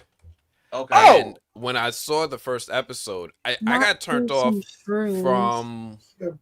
I think there was some scene where he had like a sex scene at the end of it, and I was like, "What? How did we get here?" Like, when he's walking around in his draw. Yeah. I'm like, this ain't for me. This ain't for me. I don't like this kind of humor. I don't like this kind of humor. I'm like, yo, it's so funny. And that's okay. And that's okay. And that's fine. It's like, it's cool. Like, I get it. Other people like it. And I just don't rock with all the same humor. That's all. Baby Clay. Oh, Ed, you just admit it. You just don't like Tidy Whitey. Nah, man, I didn't watch Tropic Thunder either. I was like, you know what? I don't want to watch something that even borderline makes the idea of blackface okay. Oh man, yeah. So we gonna differ in that one because I believe that if I can understand where the folks who see the memes and say no, not for me. But if you went to see Tropic Thunder not knowing at all what was going to happen in the movie, and then we're introduced to the concept and see the arc that the character goes through, and that he started off the same dude who was black, quote unquote, started off having his eyes removed so that he could surgically have blue eyes and actually surgically had blonde hair implanted so that he could be the character in one of his earlier movies. And then the next movie is he's playing like somewhat of a black character. So he's like, I'm a method actor. You know what I'm saying? So I've got to actually be black. And then he's confronted by the black man, Brandon Jackson, in the movie about like, you can't be, you're in blackface. Like it's not like it was a theme of the movie that they let go aside and was like, yeah, we just gonna have, like, Brandon was like, who the fuck are you? Like, nigga, this shit is wrong. You know what I'm saying? So he gets confronted about it. Not that it makes it right, but just for those who haven't seen it, I get it. But we all have limits, and we have to, decide for ourselves what it is that we choose to intake, and that is for each of us to decide for ourselves. So on that point, I figured maybe since we didn't get this a quick one, and real quick, because we didn't get we're not going to give you the whole entire. I'm not going to put up the whole thing, but what about Fantastic Four? You saw this as well. Just a quick overview of your thoughts on Fantastic Four, and then we will go ahead and share our thoughts on Foundation. If you ain't caught up, we're gonna get you at least familiar with what you should expect. But yeah, man, what's going on with the Fantastic Four? What did you think about that, Ant? Real quick, the good things about it, I thought Invisible Woman, they did a great job. They put respect all over Sue Storm's name. And as a comic book fan, that was one of the main things that I really wanted to see done properly. She is the most powerful member of this team, and it needs to be seen. The Thing, I think we could have got more of the Thing. They kind of like, he was just there. Like, I don't know if he had an arc. I don't know if he had a story. He was just there. Johnny had a good story. I thought his character was okay. I thought Reed was just okay. I think Sue did the most heavy lifting out of the movie. And my biggest dislike is the ending. I didn't like the way they when they defeated Goliath. I thought it was too convenient. I thought it was too easy. And I think they overpowered Sue Storm a bit to be able to say that she could drag this man the way that she did. You must have been watching last week. No, he just watched the movie. You like literally word for word said almost exactly what Ty said. Wait, go ahead, man. I'm sorry, I didn't mean to interrupt you. But that was pretty much it. Like, I couldn't believe in any world where Galactus gets stuck on a planet for 5 years and doesn't come back. It just doesn't compute to me. It's like he's not just, you know, some guy in a spaceship. He is an elemental force. If you send him somewhere, he's coming back. Right. So I thought it was just a little bit too convenient of an ending, and other than that, I thought it looked really good. I thought it was really well directed. One of the things that I want to give credit to is the director, Matt Shackman, because a lot of these directors, you can tell when they just phone it in and they don't put any of their sauce on it. Matt Shackman, you could tell he pushed back. He was like, nah, we going like this, we doing with this. You can see his style all over it. For anyone who's seen like WandaVision, if you saw Monarch, the Godzilla series on Apple, you can tell his style Monarch. is Love it. it's Love it. all over this. It's all over this. He did the biggest Game of Thrones episodes, like whatever battle scenes. Yeah, Matt Shackman. That was him. Oh man. Also, Always Sunny in Philadelphia, which is when is Monarch coming back? Well, I mean, in the world of Godzilla, there's another Godzilla coming out too. Before we get to that, though, real quick, just to kind of cap this subject off, so we can go ahead and take the Fantastic Four slides out of the projector. Ty is literally on par with your take on the ending of Fantastic Four. He does not believe that Galactus should have been beat by a little blue-haired, blonde-haired white woman. I personally think that there was a lot more to it than just that. You know what I'm saying? I feel like there was obviously Reed Richards setting up the portals all over the place, and then the distractions from Johnny Storm, and then him actually being off balance, and then her coming in and shoving him with her powers. And not only that, but using the adrenaline and that additional maternal instinct shit that women get that makes them jump over 10 feet fences and lift up cars when their babies are in trouble. I think that has something to do with it. And, you know, Galactus, you know, that version of Galactus, I mean, he was walking on Earth. I never imagined like Galactus. Did he walk on Earth in the comics? I mean, I don't remember that happening. I just remember him always from space, like sitting in his chair from space and just like devouring from space. So, I mean, him being on Earth was already like a little bit of a mind fuck. But then, yeah, you know, going into the portals, I wasn't as mad as that as I was, like Ty mentioned last week, the size projection. Like he was like damn near larger than many of the planets that he would consume in some of those in the Silver Surfer episodes, and then all of a sudden he's like on 42nd Street. You know what I'm saying? I mean, I feel like maybe with scale, we have to remember that not all planets are the same size. Like, look at Pluto, things like that. And Pluto's a planet. Argue with your mama. That's how I was brought up, and that's how it's gonna be. Because they said that it wasn't a planet, and now it's a planet again. Miss me with that. It's a planet. Some planets 100%. Are small, some planets are bigger. Jupiter is fucking enormous. So I guess scale, like people were like, oh, it's symbolic that he looked at the Statue of Liberty. I was like, no, they was literally giving us a ruler to see how big he was. Right. Like, yeah, it's basically just, hey, he's just this tall. But yeah, man, hey, well, at least here's what and finally on Fantastic Four, I think nobody on this panel thought the movie was trash. Everybody thought it was acceptable. No, it's good. It feels more like a Franklin Richards origin story to me. It felt like a good step in the right direction to Marvel getting close enough to what it was when it started. Yeah. And what I said last week was that I really liked there was a separation of the Marvel formulaic pattern. You know, whereas you normally see Marvel, hey, villain, not really villain. Oh, sympathy for the villain, humor, right. Power. Oh, villain really bad. I mean, changes and I had sympathy for him. My man's was just hungry and it's insatiable. and we've all had those moments. Sometimes you open the fridge and what's in there is not what you want, and you got a DoorDash. He was just DoorDashing, except he put his order for pickup and not delivery. Or he's the DoorDasher and eating your fries. That's it. And then sending a picture of delivered, but your order not there. No. Hey, can I get an earth with a side of fries? Like, how does that work? Like, yo, all right. Well, can I get earth, lemon pepper, hot, fried hard?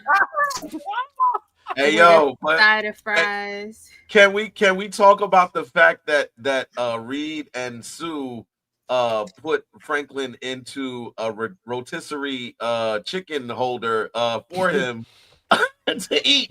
It's like, yo, like if we're gonna give him the baby nice, well done. Put him in it. And also, I'm sorry, but why everybody bundled up and that baby ain't had a jacket on? Just a onesie. You bundled up, the baby needs to be bundled up. Where was his jacket? I'm calling CPS. I mean, he does have a fire walking person as an uncle. Flame on that baby need a jacket. If Johnny was wearing a jacket, you need a jacket. AI babies come with self heaters. Look, AI baby was given Renesmee from Twilight, and I stand by that because at some moments I was like, that's Renesmee right there. You're not wrong. You're not wrong. Ew. Oh, why did you do that to me? I'm sorry. I'm sorry. Oh, it left my heart and my mind. I don't need. Oh my God. Sorry. Sometimes I hate rewatch Twilight just to be like, wow, I watched this. I paid for it in theaters, and that's why I don't do it again. So sometimes I hate rewatch, and Renesmee lives in my nightmares. All right. Well, real quick, man. There's a few other topics on the docket I think that we could get to, and I think that we might have to spread these out a little bit because I don't know if we're all as engaged on this. I would like to. Side note: my ADHD looked it up, and Monarch season 2 is supposed to drop end of this year, supposedly. Oh, wow! End of this year. They wrapped filming. They wrapped filming at the end of last year in Australia. Monarch is definitely. It needs a lot of editing, apparently. Yeah, 2 year. This 2 year thing is a thing, man. Like 2 years in between series is a real thing. Like they are not playing with that. You are not getting a series. Like I don't think we'll get Shogun next year. It'll probably be like 2027. Yeah, they got 2 years. You get that 2 year hiatus. It's like, yo, we gonna make you forget everything. But just saying, From started filming last month, so maybe we won't have to wait 11 years for that. Listen up. New Blurred. Hold on. Can I do that again? Hey, check out New Blurred Order. They're a whole vibe. It's the newest thing on the. Sorry, let me try that again. I'm so sorry. Hey, shout out to New Blurred Order. They're a whole vibe. The funniest people, the friendliest people, and also the nerdiest people you ever see. And the black. Check them out. Yes. Also, speaking of From, ADHD works weird. If y'all have MGM Plus, the Institute on MGM Plus is great. Oh my God, I'm glad, Nolly. I was gonna say the same thing. I was gonna, high five. It's good. I want to buy the book. I've been waiting to ask. I want to buy the book. It's based on a Stephen King novel. Yes. The Institute. When I watch the Institute, I'm gonna tell you exactly what vibes it gives me. It gives me exact like Professor X, but more fucked up. But now listen, Nolly, I'm 4 episodes deep, right? Same. And this is my assertion is that they're aliens. The people that are running the facility, they're aliens. Remember? I thought about it. The part when he said, when he's like, do they know? And remember yes. he was like, yes. And he pointed up. Yeah. And remember the part where they were talking about the aliens with the toes? Check the toe. Remember when she was like, yo, check the toe? I think those people are aliens, yo. Because at first when he was like pointing up, I was thinking they were under surveillance by whatever organization they're with, and so they had higher ups. But then when the toe thing happened, I was like, all right. You have to watch it. You have to. It is exactly it's definitely giving like Xavier School for the Gifted, except they are absolutely kidnapped and held against their will. Hold on. Can we do this real quick? Hold on, Nolly. Y'all just jumped into a whole show that I have completely no idea what it is. Oh my God. And I'm assuming that maybe MGM one or two folks in this. So can y'all just kind of just give us an introduction to the show and whether or not you recommend it and where to find it if it's cool. So I recommend it. Wholeheartedly recommend it. It's basically about kids who are gifted, think mutants. They have 2 different power categories, telekinesis or telepathy. And they're basically just there's 3. And they're kidnapped by this institute and they're like constantly tested on their powers and stuff. And then when they pass like a certain level, they get moved to the other side of the building. They don't know what happens to each other. Their families' minds are like Men in Black erased so that they don't miss their kids or know that they're gone and things like that. Like they kidnap these kids to the point where the kids wake up and they think they're in their bedroom because they've taken absolutely everything out of their bedroom and replicated their home inside, so that it's like they have a comfort, which is fucking weird, but it's very good on MGM Plus. I'm worried because there's not a lot of like marketing for it. Like From didn't get a lot of marketing at first, and so I worry that MGM might not get another season of it, but it is very good. And I'm gonna order the book and read it. I'm reading the book now. I'm not all the way through it, but I'm not a Stephen King head like that at all. Me either. His books are a little too wordy for me. Yeah. Like I don't need you to describe how like many threads. I got ADHD. Give me more. Let's get to it. Okay. But the book is good. The book has its grip on me. I gotta actually pick it back up. I haven't read it in a couple of months, but the book is good. The book is solid. I didn't know there was a show. Yeah, I known that there was a show, I would have absolutely. It is well cast. Like Ben Barnes is in it, Prince Caspian from Narnia, Mary Louise Parker from Weeds, and I loved Weeds. Like it's a great cast. What is young man marketing of things? What is you know what it is? It's MGM Plus, and I feel like they don't have the budget. Their budget goes entirely into producing their shows, and there's not much left over. Like they heavily depend on their fans. Yeah, I was about to say that works in our favor, as 100%. Anthony has exposed their necessity to blend and merge with the blog sphere and with they're basically, I feel like, use social media influencers as which I feel makes it more accessible to us, because then we have opportunities. It's easier for us to reach out for interviews and things like that because they're thirsty for it. They need it. They need as much as they can get. And I would love to talk to someone from the Institute and kind of talk more about the show. Like I would love for you guys to get into it. I think it's worth the watch. It's only a couple of episodes in right now. Harmony, I got everything. Everything still don't cost as much as cable would cost, so I got everything. Let's all stop and look down at Ant. Like that's Ant. MGM Studios project. You got friends there? We want to talk to the Institute. I immediately went in my email. I was like, how come they didn't even email me about this? Yeah, man. They emailed me about so much stuff. Yeah, well, you all know this. I'm so glad that Nolly mentioned it, because I literally just put it on, because I do watch MGM Plus. I watch The Godfather of Harlem. I watch From, and a multitude of older movies that MGM Plus has on there. Like they have an assortment of older black movies like that. Yeah. Like all the Foxy Brown movies, all of the. Like they have all of it, and so sometimes if you're just bored and you just want to go back, and some of those things are a good watch. Some of those movies are a good watch. But the Institute, I put on just as I was falling asleep, I was like, let me just throw it on, and I wound up binge watching it. Yeah. I literally sat there and binge watched it, and the main character, which I don't know his name, but it's a young man, and he is oh my God, when I tell you that boy is killing his role. Like he's this genius kid who had the opportunity to go to MIT. Because he was so smart. At 15. At 15 years old, by the way. Yes. I think they had like an SAT. Like it starts off like where they're in a testing group, and like with other college kids, he finishes so fast that when he raises his hand, the teacher's like, the bathroom is like, nah, I'm done. I'm finished. And everybody in the classroom was looking at like, huh? Like what's going on? So I think his name is Luke Ellis or something. Yeah. Luke is super smart, and Nolly kind of already alluded to it, but there are three types. There's TK, TP, and precognizant.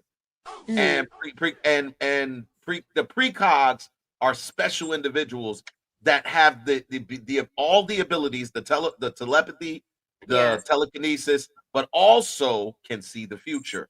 This institute is looking specifically for that person, but they haven't found him. And so Luke is this kid who's so smart that when he gets to the institute, instead of being like a typical child would be, like scared and like, oh my God, what happened? I'm kidnapped. He immediately goes into analytical mode and starts questioning everything. And so like this kid is like, I don't like on screen. It's so impressive to watch, and just to see this story unfolding and how what they're doing is they're trying to unlock the potential of these kids. All of these kids have these powers, but they don't necessarily know how to use them, and they don't necessarily know how to tap into them. Like so, when we meet Luke, his is by accident. Like his comes in moments of frustration and things like that. Like he just says that things happen around him. He doesn't realize that it's him doing it. Like they're at dinner and he's getting frustrated with his parents and the pizza flies off the table. And his mom immediately is like, oh, I'm sorry, I knocked it over. Like his parents are used to it. And so like it's just really, it's only 4 episodes right now. Yes. But it's episodic, I think. Yeah, I think it come out every week. Yeah, every week. So I highly recommend. And I second that.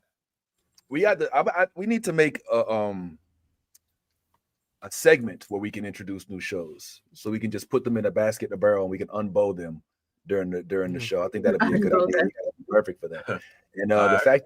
And the fact that ladies already read the book is nuts. A little bit. I'm not all the way through.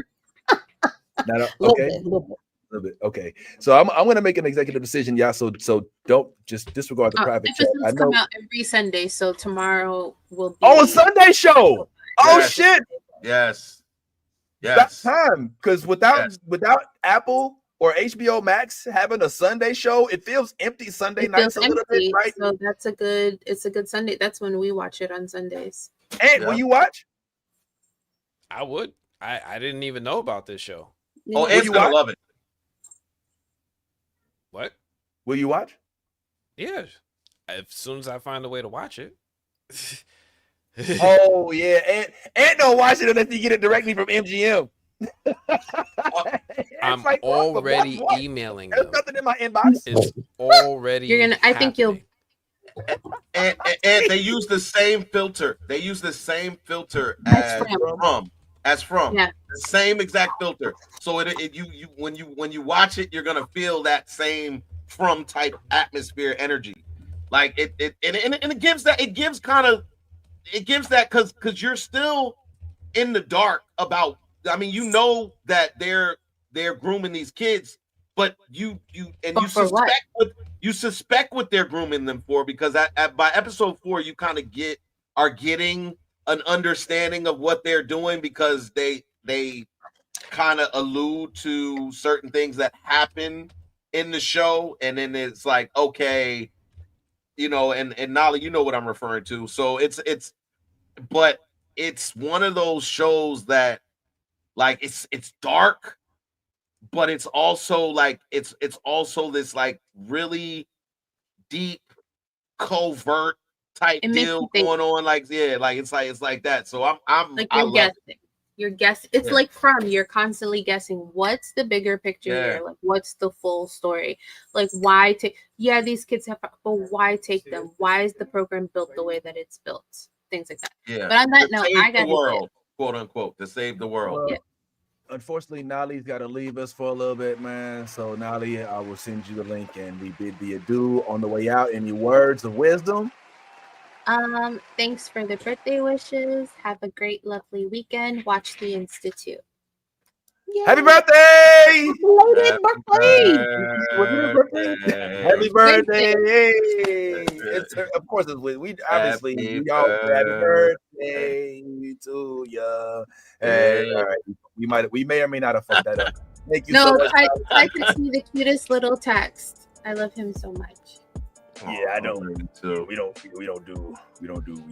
Yeah, you deserve that. You deserve Love you time. guys. All right, peace. Thank y'all. As always, Nolly, esteemed book nerd, superhero nerd, legit blurred here with us. Just to go ahead and go over a couple last things, guys, if it's cool with y'all. I wanted to do a Star Trek mention, but I think I'm gonna hold that for next week because it's episodic anyway. Yeah, I mean, I don't want to isolate the rest of the, you know what I'm saying? Let's move further. We were talking about things as Lady Mandalore, aka Kira, did say that she got a chance to read some of the book. Another project that is based on a book is Foundation. I don't have any knowledge of what goes on in the book, but what's going on in the show is real interesting. I believe Kira is caught up now, if I'm not mistaken. Technically speaking, yes. I was watching it for the first half of the show. I caught a few things, so technically yes, I'm caught up. But I'm also watching it again right now with the sound on, so that y'all don't hold me too much. Nah. It's all good. It's all good. Well, listen, we know it's a lot to unpack.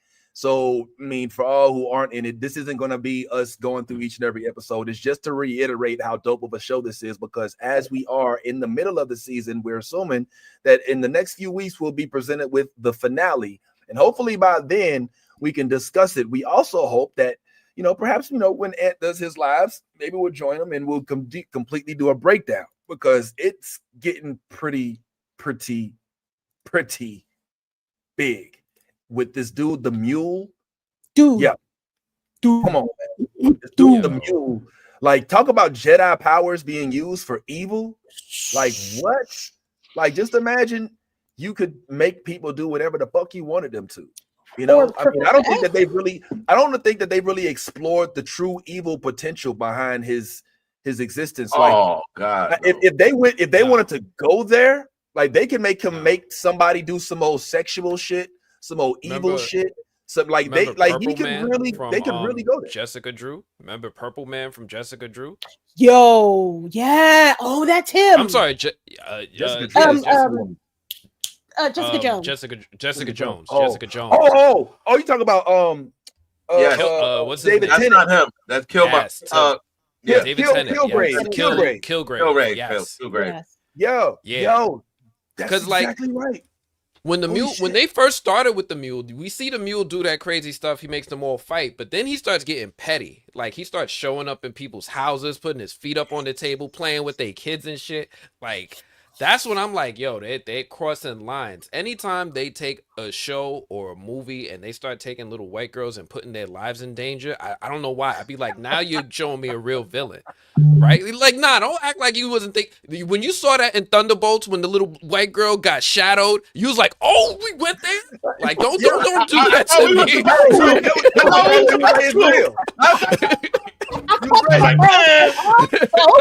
White girls out here. Oh shit! That's what's so tough. So, like, yo, when the mule does this to this little girl, I start feeling it. I'm like, yo, this is a whole nother level of villain. So I'm liking everything with him. I like the dude they cast for him. I think he's bringing that nice little slimy twirl your mustache energy. Yo, everything about this season is cooking. And I'm sorry, I didn't took over. I didn't. Please. Speak.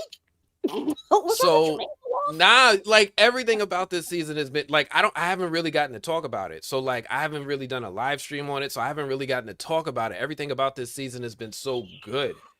So, like, one, for everybody who caught up, y'all all caught up, right? Y'all all saw the last episode. We all caught up.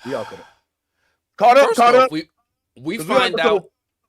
I'm literally watching her kiss my dude in the lake. Right I'm on three. I'm on episode 3. I'm on episode, because episode 4 just came out. Came out yesterday, I think. Okay, so you didn't see 4 yet. I have not seen 4. I saw the end of 3. Yeah. I can't watching it right now while y'all are talking. But one of my favorite things about this season so far is that they're doing what other shows don't do, and they're wrapping up open plot holes. Yeah. So if there's stories from season 1, like little things that you're like, you know what? Maybe they're just not even going to answer that. Yes, they are. They didn't. Wow. They didn't forget. They didn't forget. Nothing. And I love that kind of writing when they have these little seeds planted that grow into fucking money trees in season 3. Yo, I can't say what they answer because you ain't. But when you see it, you're gonna be like, I didn't even think about that anymore. I wasn't even thinking about that anymore. Another thing I really love is the way they reinvent the Cleons every season. Dude. Oh yes, yes, Clean. yes. Speak on it. Shit Speak is on it. clean. Speak on that shit. I didn't think I was gonna like this brother Day, but then I'm sitting here and I'm like, yo, this motherfucker's got a weasel. He's vaping all day. Like he's basically the dude from the Big Lebowski. He's just walking around in a robe, pajama rich all day, and he don't give a fuck about nothing. Nothing. The world's good. Whatever. Yeah. We can't even die. We're puppets. Like he's all passive about everything. Yes. But I love this new version of Day. I love the way that they're playing him. And I'm not going to say much because I did see a little bit more, but the way he evolves is beautiful. Because I walked into this thinking there's really no way they can top season 2. Because like that's really what it was. I was like, the show peaked, right? There was no way they could. This show is all gas. They find a way to keep going. They find a way to keep going. I'm curious what y'all think about how the time jump was handled. Yeah. I'm curious what y'all think about this second foundation. I'm curious what y'all think about Brother Dusk and his little Death Star. Like that he's got in his back pocket. In his back pocket, just got a Death Star. Well, I'll say I'm not as. I wasn't as big on season 2 as I was on season 1. I felt like season 2 took a tiny dip, because we lost. Well, I'm tripping because that was Salvo, right? Season 2 was Salvo. All right, so yeah, I'm completely season 2 wrong. was that one. With Bel Rios and the fight to the death on the spaceship with Brother Day. All right, I'll take it back. All right, that was sick. Like that switch up was sick. My bad. I don't know what I was thinking. I think I was confusing it with what was that show we was watching? Ty, Wolves raised by wolves. Raised by wolves. But that was also a really good show too. That was they same guy. Anyway, so I really liked the time jump in that this time it was put out there. It was no. She's like, look, it's been 130 years. Like she pulled up to Oprah and sat there. She's like, it's been 130 years. Here's what's happened. Here's what's gonna happen. And he's like, the fuck? And he's like, yeah. So how you? This is what's gonna happen. And she went away. It was 300. It was 321 years. It was 321 years. Whoa! Since it was 300. It was 321 years. I'm talking about now. It's been 150 years since season 2. And then overall, it's been 320 years. Okay, all right. I thought that she said when she was at the table with Dusk, with Dawn, that it had been 130 years since she had been so and so forth. But I could be wrong. I mean, the second foundation. Since the second. She broke down everything. Like so, when she went into stasis, and came out of stasis, that was 120 something, 180 years or something like that she was in stasis and he wasn't. And then when she came out, then he walked off into the light door or whatever. We don't even know what the hell happened. I just know, whatever, he walked off into the light door. But then when she's sitting down with Day, Dawn, brother Dawn at the table, and he's asking her, like how long has it been since the original foundation? It was 22 years or 321 years. Oh, okay. So since the original, all right. Since the last time she was on that planet, okay, or at least talked with one of the three, it's been that long. So can y'all help me answer? So it sounds like y'all are caught up at least to this season, if not to this episode, at least to this season, right? Yeah. So who is my guy that is going around doing the Han Solo shit? What's my man? Who is this dude? Like, there's a whole plot line that Pritchard? I'm completely Pritchard. Richard, I guess. Yes. Pritchard. Yeah, Pritchard. Captain Pritchard. What? Help me understand his role in this, because I'm not necessarily seeing the alignment. Go ahead. And I know that it's probably on the way. That's one thing that they do really good in this show with Foundation, is they'll put some shit way over here, and then eventually that shit will link up. But I'm just wondering if I'm missing anything, because this dude seems to have a pretty prominent role, and I'm not understanding what like who he is and what the fuck. Like, I just well, episode three basically let you know something that you didn't know before, and that something is that he is one of those powered people that is on the second Foundation, and he doesn't even know it, obviously. But when he walked up to the mule, or was walking towards the mule, and the mule's power field or whatever kind of, I guess the whatever his mind control thing has some type of field, it crippled him to his knees, and he had to leave. And remember, one of his eyes was bloodshot red as he left. And what you hear is the voice of the mule saying, "Oh, you're one of them." He's you're like me. One of us. He said, "You're one of us. You're like me." So then that lets you know that he's, I don't know what they're called. They're called something. The Mentalics. The Mentalics. So he's a Mentalic. And another key thing that he said, who is Salvo, or did he say who is He said who's Gail Dornick? Who's Gail Dornick? So the fact that this young Captain Pritchard, we now know as a Metallic, and then he also asked about Gail Doran. I mean, you could probably surmise that he has some type of relation, whether it be a thing, or a relative or whatever. I don't know, but at this point, we do know one thing for sure, and that is he's a Metallic. I'm watching episode 4. I have the answer, but I don't want to say. Okay. But you're onto something for sure. He's very into.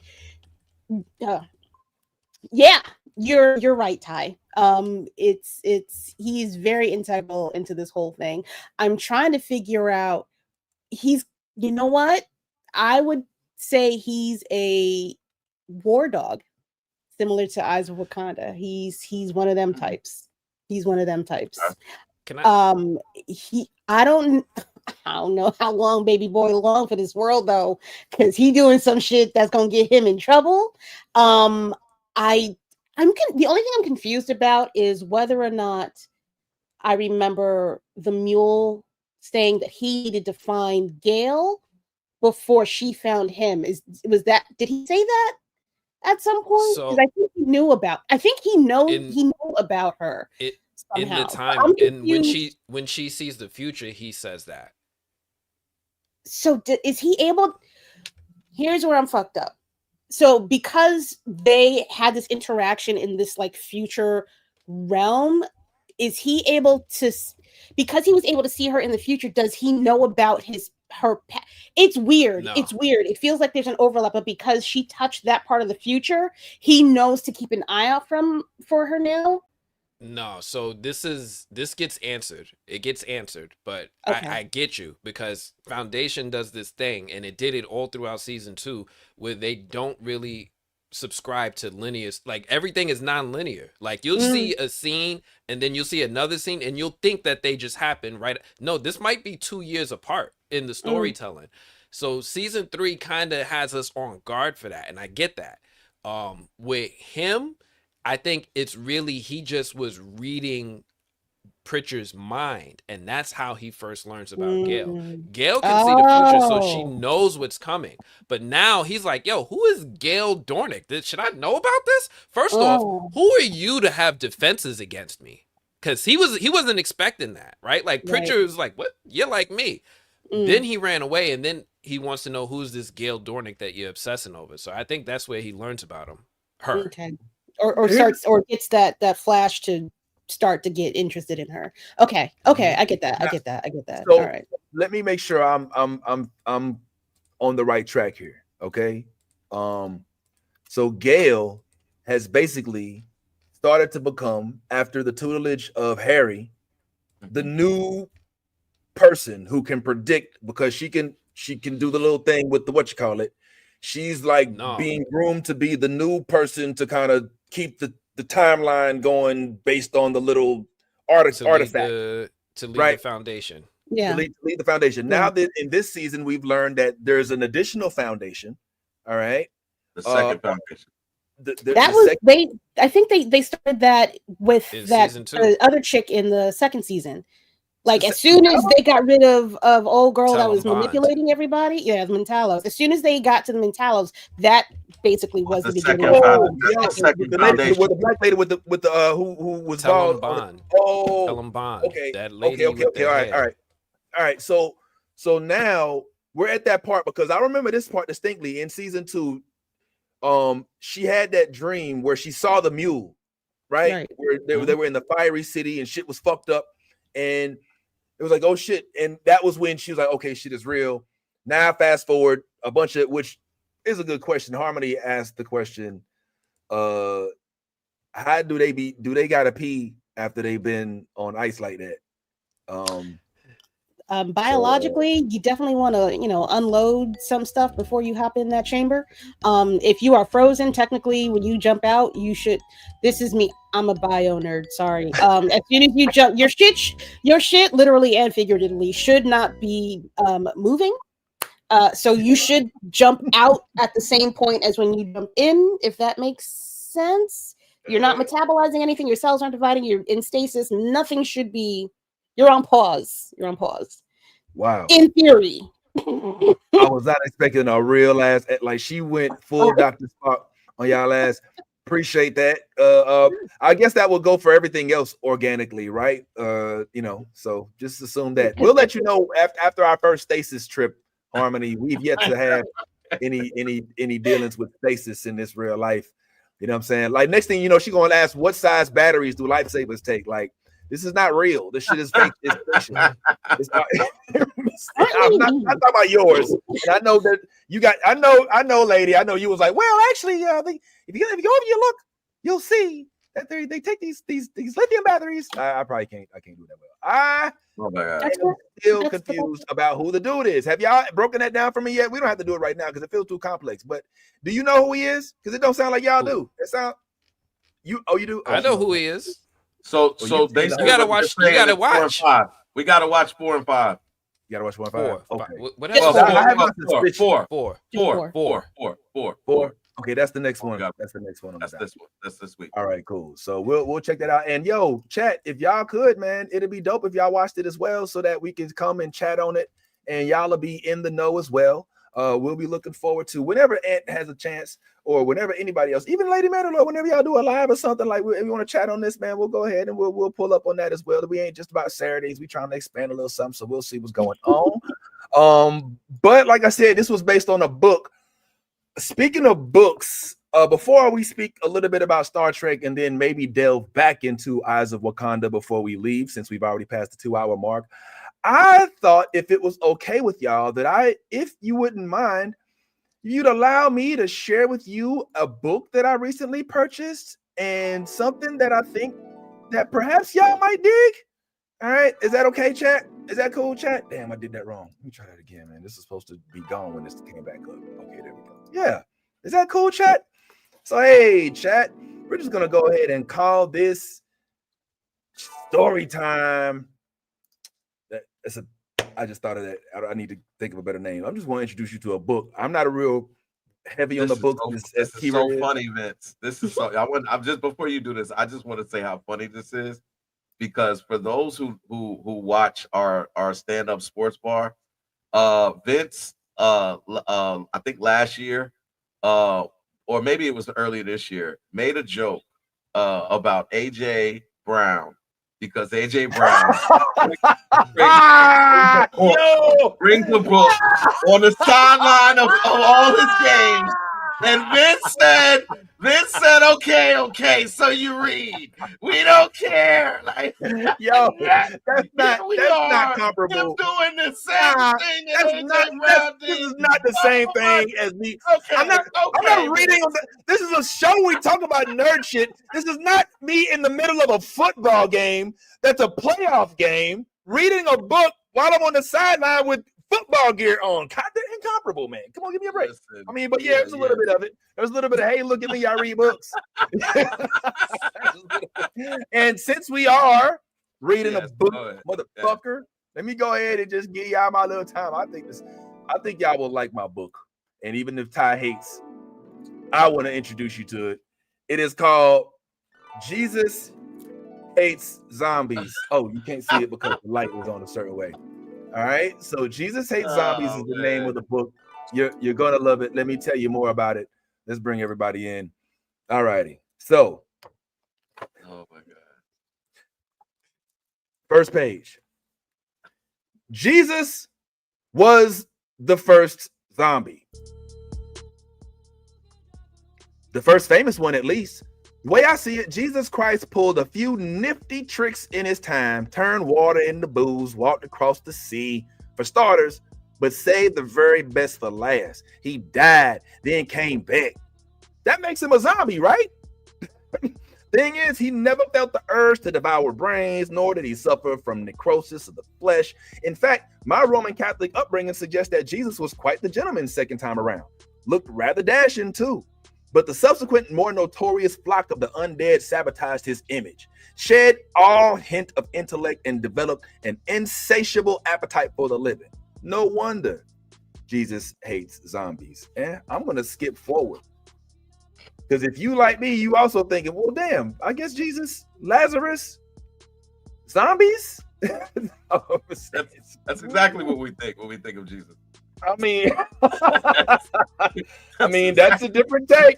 That's a different take. So I'll read this last part to you, then we'll go ahead and yield. But I've been waiting to get this to y'all for the longest because I think that this I'm calling your daddy, man. I'm calling your daddy. Hey, call Pastor Taylor. Ain't about you scared. I'm your daddy immediately. Hey, call Reverend Taylor, man. I ain't scared, man. I got my own house. Oh man. All right, so this. Oh man, I can't believe I didn't bookmark the passage. Here it is. Oh, right here. Here's the graphic for y'all can see. It's a graphic novel. All right, fits in. There he is, brooding. That's your boy Jesus Christ, brooding. It says, "My name is Jesus Christ." Yes, that Jesus Christ. Go ahead, get your damn chuckle on. I'll wait. You done? Good. The first time I came down here, it was to save your souls. This time, I'm here to save your asses. No more mamby-pamby preaching about love and shit. The touchy-feely days are gone. Zombies have taken over the world, and I'm here to take it back. Jesus hates zombies, ladies and gentlemen. coming to a CW near you, or hopefully, I don't know, man. I'm here for it. Look, Jesus, he rolls around with Abraham Lincoln in this in this book. It's him, Abraham Lincoln, and I think a werewolf that fights zombies in this book. This is classic. Werewolf. Who would not want to read this book? This is. Can you believe this shit only cost me $6? At the comic book store. That much? Cost you that much? Hey, Vince, I just have one question because I just saw the illustration. Is Jesus's weapon of choice a baseball bat? No, you idiot. What was that draped on his shoulder? What was that on his shoulder? Was it a 2x4? It's a cross. So it looked like a 2x4 or maybe a bat draped on I his mean, shoulder? see, looks like a bat. Are made out of look like a wood. Is it a bat or is it a 2x4? What is it? It's not a torpedo bat. If that's what you insinuating. Nah, I'll show it to you. No. I was just wondering if like he was sitting on the corner of a building with something draped on his arm that looked as though it could have been a baseball bat. That's all I'm asking. Is Jesus's choice weapon a baseball bat? Okay, Lucille? maybe he might have a little Negan in him. Little Lucille. Little Lucille, Little Lucille, huh? That's what I thought. That's what I. It's a Samson bat. A Samson bat, huh? I want to talk to Samson. Come on, man. This bat was made out of the wood that his cross was made out of, sir. This ain't no bullshit, just regular ass bat. Oh, man. Jesus bat. Jesus is now here to save y'all. Is the book hilarious? Is the book hilarious? It is fucking hilarious. It is obviously comical. It's satirical. Obviously, of course, Jesus didn't fight zombies. I don't think, or beat people with bats. I don't know. Nor did he talk about. Nor did Abraham Lincoln help him. But yeah, this is some shit that when I read the prologue, I was like, take my money, and all of the time that I have on this flight, because I need to know more about Jesus who hates zombies now. That's interesting. It's interesting because zombies was also recently in an episode of Star Trek for the first time. I have never seen. Nice segue there, brother. You like? I like that segue. That was I ain't gonna lie. I thought that was pretty good myself. I actually do. You're welcome. You're welcome, world. You're welcome. Now I know we're not all Star Trek fans, at least not all up to date on the Star Trek world, but I would encourage you to at least give it a thought, because I will say this, Ty. I think Strange New Worlds is the best Star Trek show that they've come out with since Discovery. Ever? Would you say it's the best Star Trek show ever? It's a little early to say that, right? Take a leap. Take a leap. Take a leap. Take a leap. Take a leap. The reason I can't is because I gotta see what this season does. If they end up with another musical somewhere amidst this season, if they end up doing something, they almost lost me on one of these recent episodes where I was like, "Oh, whoa, what are we doing? What are we doing?" Come on, man, you gotta expect that. All right, watch the next episode and then come back and then report back to base. I'll help you out. It's the best Star Trek show series that they've ever had. I will. And I say that because of the cast, 100%, right? Uhura, I love her. My man who plays the doctor, a doctor in Memba, whatever they call it. Love him. Captain Pike, gotta love him. Yeah, Captain Pike he's on point. Ensign Ortega, I'm starting to love her. I'm starting to love her. Yeah, she getting some time this year too. Yeah, she's getting some time this year. Scotty, fucking Scotty, a young Scotty. We got a young Scotty. Love him. We got Captain Kirk on this motherfucker. Let's not act like Captain Kirk is not on this motherfucker. No, like Captain Kirk's brother, who we didn't even know he had, on this motherfucker. Come on, man. Look, you've never seen a more human side of Spock than you have on this series. They are really leaning into his human emotions, which doesn't make him such a docile character as you typically have seen with Leonard Nimoy's Spock. It took him a long time to develop those human emotions that were always a part of him, that we saw in all of the other Spock iterations. This Spock is wholeheartedly leaning into his emotional human side, and it's great to see. The girl he's in love with, love her. Listen, there's not many. There's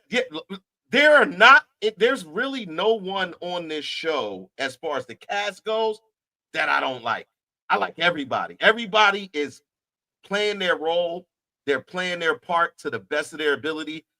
There are moments where the show gets super serious. The first episode, super serious, super like everything was like you could die. You could die on this Star Trek. Like literally, you could die. And we're not talking about dying where you just get a phaser blast and you got a little burnt hole in you from the phaser blast. No, your ass might get a hole through you and leak. You might leak all over the place. And that part for me is the part that Star Trek had never really leaned into, right? Star Trek has always been a more comical sci-fi show. It has had its serious moments, but it's always kind of leaned into that. We're going to this planet. They got fur balls over here. They would lean into this planet. They got green people that Kirk might or might not make a baby with. You know what I'm saying? So there was a lot of that in all of the other Star Trek iterations. I mean, Discovery was good for the first season. Then it got choppy. It got weird. That last season, they just should have stopped. But so I can't put Discovery up there, even though it started off with high hope. But just to interrupt you real quick, that's why I can't put Strange New Worlds there right now. Why? Because this is the same around this time as when Discovery started to decline.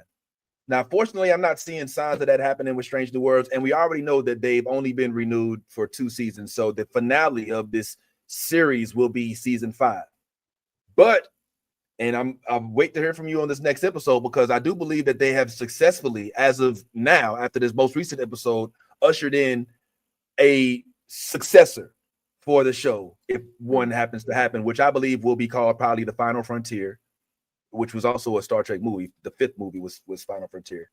But I think I disagree with you on Star Trek being a humorous show. I don't ever remember it being funny, having humorous moments, absolutely. But I don't remember Star Trek being based on humor. No. Well, I didn't say it was based on humor. I said that Star Trek has always been comical. There's absolutely, if you look back into if we're really going back, if you go way back to when there was James T.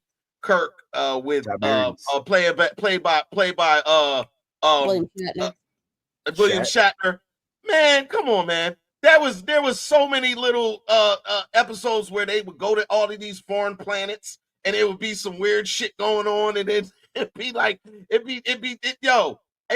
if you're talking about full-on frontal comedy, no, that's not what I'm saying.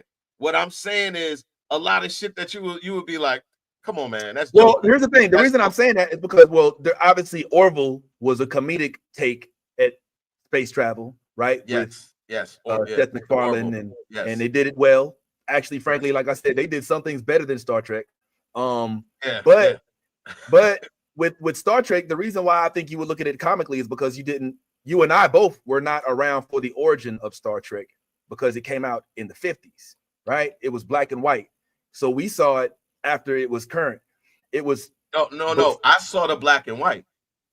Well, we didn't see it unless you were born early, like it was not out, and like it did the ones that I saw when I was coming up were the ones that were with William Shatner in color with Spock. Then the movies came out, and then the Next Generation came out. But I wasn't there for the origin of it when Gene Roddenberry first put the first ones out, because it only had 2 seasons. That's not what I mean.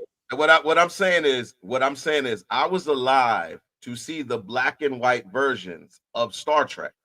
Star Trek was still coming on in the black and white versions, and then it came with color vision, which was a little bit of color added to the thing. Look, I'm 46. So like I literally was a kid watching the earlier versions of Star Trek when it was when it was in black and white, and then started in the color vision aspect of it. I was watching it on the first episode of Star Trek aired in 1966. You're not listening to what I'm saying. You're not listening. You're not. I don't know why he be acting like this sometimes, but he do. But anyway, nonetheless. Go ahead. The point I'm trying to make is I'm just saying, like, when we look at shows that were made like hella early, they can appear to us comical because we grew up in a more highly technologically advanced area. That's all I'm saying. Like, when the show came out, for the people that were born in the 60s, they're like, holy shit, they're in space. You know what I'm saying? When you're looking at it after you've already seen Star Wars, you're like, all right, black and white, you know. I was born in the 70s. And so I don't know how highly technological that era was as opposed to the 60s. You were born the same year that Star Wars was released in 1978.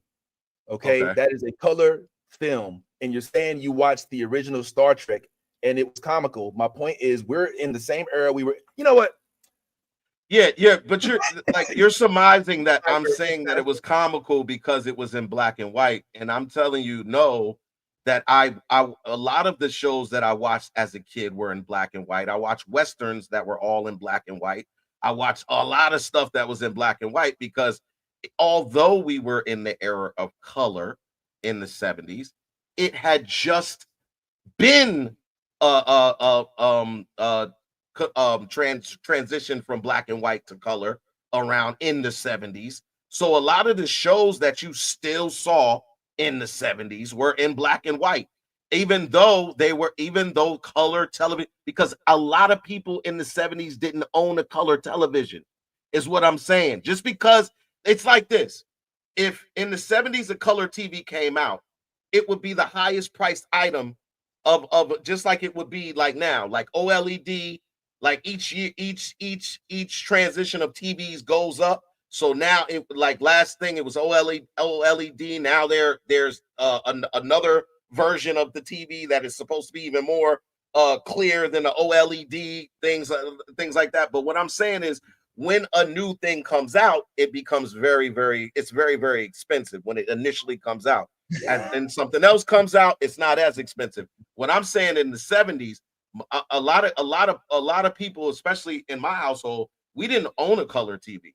We still had the box set, the on the floor television that sat on the floor that had a knob that you had to do that. We didn't have a cable box. Here's what I like about box. So that's here's what I like. Here's what I like. They've successfully revived these characters in a manner that we haven't seen them before. We have a young Uhura, right? We have a young Spock. We never really saw the maturation of Spock, right? In real time. We saw Spock when he was finally introduced to Captain Kirk after Pike had his demise, right? They're also still deep rooted in this notion that time is limited, when that may not be the case, because we know that they can now traverse different universes. But the big thing that I really like about this is that they have the villain that you've been asking for, Ty. The Gorn just want to eat you. They just want to eat you. There's no, we want to take over the universe. No, our babies are hungry and we eat humans. And that is exactly what, and they're intelligent. Like, these are like Predator, like, you know, they have technological advances that they're not just, and that is, I think, what you're looking for. They successfully rolled out this season. They put their babies in you. They put their babies in you. They inject you. It's horror. It's creepy. It's funny. You get your romance. Spock not making any facial expressions is still classic. It's just, I cannot speak highly enough about a Star Trek series than I can about for this. So I will let that be. We don't got to sit here and break down each and every episode, but I just thought that it was getting the love it deserves, and I especially look forward to seeing what this thing with Uhura does. Now, I will say, Ty, I don't know if you knew about this or not. Maybe I'm breaking news here because it looks like this was just dropped this week. But were you aware, Ty, that there is a con show on the way with Star Trek? You mean a con show? I heard about it. What do you mean?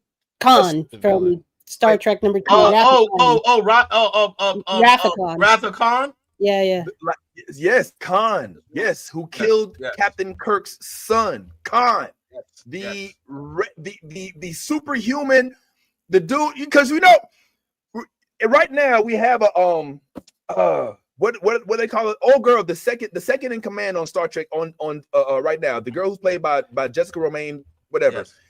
She belongs to that race of folks that are composed of genetically modified Shit, and Khan is one of those. He's a superhuman motherfucker. What do they call? He's from that planet where they something with a Thetans or something.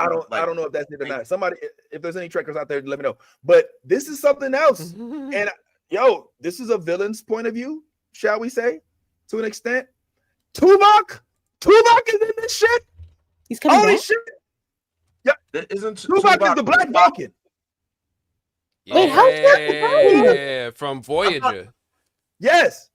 Oh, I'm a Trekkie. Tuvok. Wait, is this animated or is this live action? This, you know what? That's a good question. That's a good question. Because I just saw based on this, it feels more animated. So where did this news populate? Because the only Star Trek news that I heard of is that they're coming out with another Star Trek show that has a woman captain lead, which I kind of thought would be their version of Discovery. No, not Discovery. What was it? Of an old school, not Deep Space Nine, but Voyager. Because that was Janeway, right? That was Janeway, right? With Tuvok. Yeah. So they have another Star Trek property that is supposed to be coming, and they have a woman captain. And that's why I'm thinking that could be like their thing of not Discovery, but of what you call it with and a mad tyrant. What is it you hope to If achieve? they bring Janeway back. Janeway is currently in their animated show called what's the animated show? On Lower Decks. Nah. That's a different one. This one is for kids. Oh, it's a scripted podcast series. Is that what that is? Because I saw is an animated version of Star Trek where she's like she plays a character like like a hologram. But anyway, so are you talking about the Khan? I'm sorry, I'm talking about Khan. Yeah, she's talking about the Khan thing that you were talking about. It's a podcast. Yeah, scripted podcast. Yeah. That's why I was trying to. That's why I was asking you where you heard that, because the only Star Trek news that I've heard of is that they're coming out with another Star Trek series where there's a female podcast. Yeah, so all the rage. Yeah. Yeah. The next live action is the Star Trek Starfleet Academy. That's it. And that's the woman led captain. Yeah, that is what it's called. Star Trek. Check it out. Yep. And so we begin. I'm Captain Nala Ake, Chancellor of Starfleet Academy. We're all the first Academy class to return to our campus in San Francisco after more than 120 years. Some of you are here for your families, some for yourselves. Together, you are the best and the brightest from across the galaxy. A tapestry that is Starfleet. You will learn the skills that shaped our greatest officers. Duty, honor, service. Like them, we'll ask you to give more of yourselves than you knew you had. To dream without limitations. Whatever challenges came before today led you to this moment. Oh! You here now. You weave together the future. So go out and seek, explore, boldly go where no one has gone before. It is my great honor to welcome you all to Starfleet Academy. Okay. Yo, that was old girl from Discovery. That was old girl from Discovery. Yes, I can't remember what her name like is. her. Tig is her real name in real life. I call her Tom Cruise. Yo, she's a comedian. She looks like the female version of Tom Cruise. Yeah, I think she actually said something about that in her stand-up. But the Easter egg, the Easter egg that I'm most geeked about. All right, well, first of all, what all did we see just now? All right, we see them in San Fran. We see them evidently back at the base. I think that was attacked when Luther. Idris Elba's character came to Star Trek. It looks like they may be crossing over from the actual movie, but we saw James T. Kirk. Okay, that's a mention. I saw the the AI hologram from Voyager. I saw, but the biggest one, if I can pause it as soon as I see it. Oh, okay. What do you see? I heard you scream, what do you see? Look, Dr. Crusher. We see Dr. Wesley Crusher, William Riker. Okay, Deanna Troy, Data, Leonard McCoy. All right, Montgomery Scott. Come on, Julian Bashir. Bashir makes it to a couple of okay, all right. You know what I'm saying? Ooh, Chekhov. It doesn't stop there. Oh, you saw Chekhov? Yeah. Right. I see them with the Klingon. You see they got a little young Worf. But the one, okay, there's the old boy from Voyager. I didn't even recognize him. Yeah. Okay, all right. Love, romance, blah, blah, blah. All right, stars. Oh, that's cool. Oh, man, I ain't gonna lie. Ty, one thing, I'll pause this real quick. One thing that Star Trek is not fucking around on. I mean, it's clearly CGI, but it's credible CGI. It's credible. I'm saying it's good. Is the of the CGI? Yeah. Yeah, the CGI. Yeah, the CGI has been good for a while now. Check it out. This shit right here. Oh damn, I didn't read it. Is that what was you thinking? What were you like? What? That's Cisco. That's Cisco. That's right. Cisco. I saw Cisco's name. I was like, oh, shit, Cisco. The fate of Benjamin Cisco. The fate of Benjamin Cisco, emissary of the prophet. So, but I don't know. Is that supposed to be Cisco right there, the back of Cisco? Yes. But read the bottom. Look at Cisco. Captain. But it says, how did he die in the fire caves of Bajor? Did he live on the celestial temple? We don't know. But evidently his character, either this is unless this is just an Easter egg just to throw in there just to get folks like me excited. This is the captain of Deep Space Nine. All right, black captain, black wife, black son. Okay, she was unfortunately she didn't make it. She was. She wasn't in the show. But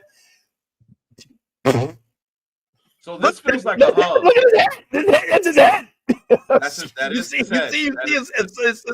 So maybe they explore his character. As far as I know, which I mean, he didn't have a bad ending. He didn't die or anything at the end of that show, so he can be reintroduced. Maybe. Oh, this seems like a hub, doesn't it? Like it seems like the hub for all Star Trek properties. Like the fact that you have Chekhov, the fact. I mean, think about it. The fact that the names there, you Chekhov wasn't on a Picard ship. But yet you have Chekhov on there. You got Deanna Troy. Chekhov wasn't on Picard ship. He was on Deep Space Nine, right? He was. Chekhov was on a. Chekhov was on Captain Kirk ship. He was on the USS Enterprise. You're right. That's right. He was an original. But then you got Wesley Crusher, Deanna Troy, and Riker, which were all on Picard ship. Then you had who else did you have on there on that list? You had Data. You had Data, who was on Picard's ship. TNG. Yeah.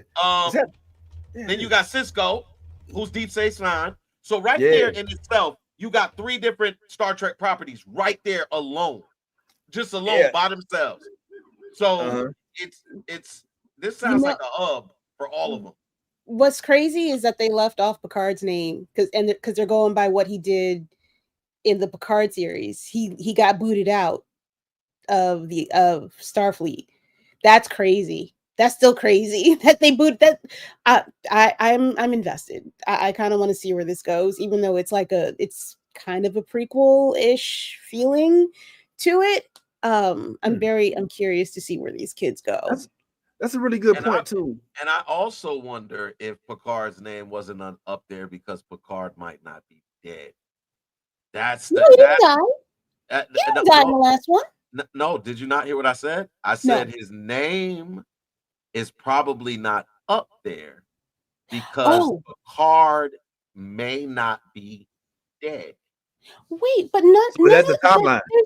couple of people that are dead on that list. Crusher's not dead. I mean, Crusher's not dead.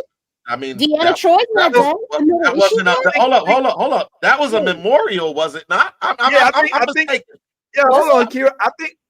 I think we're talking about the timeline, not like as to whether or not they're still around because they were never killed up in the show. That looked like a memorial. Was that not a memorial? Dedication because this is school. Right. So it's not a memorial. So it could be. You don't gotta be. Yeah. Okay. You don't gotta be so dead to have something be named after you in a school. Yeah. That's a good point too. That's why. I mean, when it's a whole list of. Yeah, I'm thinking like, how can you really have like the number of years between Kirk and Will Wheaton's, Crusher? I think is enough where Kirk wouldn't still be alive unless he had been, through some sort of time. So, I mean, yeah, I guess we'll have to watch to see what the explanation is, but they got us. And more importantly, what Wesley in the Picard series, Wesley wasn't in the Picard series. Wasn't he dead? Yeah, you're right. You're right. She actually Wesley was dead. Wesley was dead in the Picard series. Dr. Crusher actually did say something about her son. And then they had to introduce a different child that was Picard's son with Crusher. You're right. So yeah, they did. He did say that. You're right. You did. Okay. So I'm just saying, like, typically when you see that the names lined up like that, it looks like a memorial. And maybe I'm wrong, and we'll watch it and we'll find out.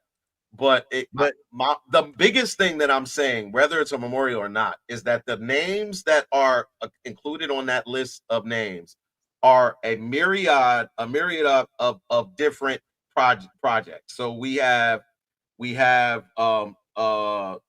Chekhov, who was on the Enterprise. We have Crusher, Deanna Troy, William Riker, all of those people that were on Picard shit, and then whatever other Star Trek properties we have, but this feels like the hub for all of that, for all of those people to be able to merge their storylines, if at all. More. I don't want to say more importantly, but what seems to resonate with me a little bit more is that this will be, if I'm not mistaken, the first Star Trek project that was based on Earth. Like, they're in San Francisco. They're normally in space, somehow, one way or another. This is actually a land-based Star Trek show that is on Earth. So that presents a whole different set of problems. Do we learn what Earth's like in this new realm? Are they going to venture outside of San Francisco? Will we get an idea of if there's a political realm? I know that there have been hints in the Star Trek show with the current day that they don't use money anymore on Earth. You know what I'm saying? That there's so many things that are of the past. Like, oh, remember when people used to work? You know what I'm saying? Like, they've said things like that. So perhaps we'll delve into some of those nuances in this season, in this series. But that is a new thing. An Earth-based Star Trek show. I've been asking for this Star Trek Fleet Academy. I actually think I may even remember using that name, that this would be a good idea. But yeah, man, yeah. You trying to get some money? You trying to get some paper, man? I'm calling for the check, man. I put this out here first. You know what I'm saying? Y'all heard it here first. I said somewhere I'm gonna go back and check the records, man. But like, yo, where my check? I want my percentage. But yeah, man, I'm looking forward to Star Trek. That looks like it's gonna be cool, as well as whatever this podcast is. I guess we'll look forward to that too, man. I think we should go ahead and wrap this shit. Been long as hell. Pleasantly, but also season 2 of Twisted Metal just dropped for all the Twisted Metal fans. I don't think Twisted Metal, the first season, was given enough credit. It was good, and I think a lot of that has to do with Anthony Mackie and the hate that and vitriol that he still receives for just looking like Anthony Mackie. I mean, that's the worst thing. It's a real thing. Like, people not being Aaron Pierre, you mean? I hate his face. It's like really. How dare you not be Aaron Pierre? Yeah, right. Yeah, man. But that's a really good show. But season 2 is delving more into the the actual tournaments and stuff that they get into, the whole driving around and fighting each other and everything like that. So that's interesting. It just started, so. And let me bring up a show that I am about to venture into. Are y'all familiar with I think it's called it's a new what's your boy that played Aquaman? Jason Momoa. On Apple Plus. Chief of War. Oh, sweet daddy Jason Momoa. Yeah. Oh Lord Jesus. Lady Mandalore, you love Jason Momoa? Hold up. You love Jason Momoa? I had the opportunity to be next to that man live and like mere centimeters away from him. I got a hug and everything. He smells so good. I understand everything that anybody ever says about him. That man is he's lovely. He's just lovely. He smells so good. He smells like a man. Sure. He smells delicious. Like a man, sure. He smells like a man. Hi, Jason. I know you don't remember me. I cosplayed as Storm. I looked a hot mess because it was my first time doing cosplay. But I appreciate you, sir. You were a pleasure and fun. And I'm so glad that I got to stand next to you for all of 3 seconds. I'll never forget that smell. If you're watching, what was the name of that cologne? It was about circa 2020. It's going off. Aquaman number 5. Well, Lady Mandalore, the reason I asked about Jason Momoa, did you ever get a chance to see the series on Apple Plus called See? Yes, that is the best shit I've ever seen. That's Jason Momoa I've seen on screen. Best Jason Momoa. Oh my God, that was a good goddamn show. Even when he wasn't on there, I was still involved. I was in. That's when I knew Apple TV might be on some shit. They had me with that. That whole series was really good. It was really the fact that this is Apple TV as well.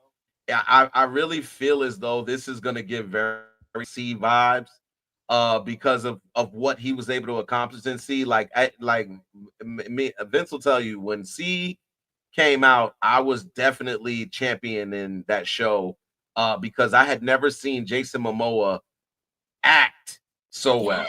Like I was like, but one thing I did say though was keep his speaking roles to a minimal. Don't mess it all up by doing too much talking. But I think they did just enough dialogue mixed with the action sequences, because I came away from that feeling like Jason Momoa would do a very good blind samurai movie. I feel like he would do no,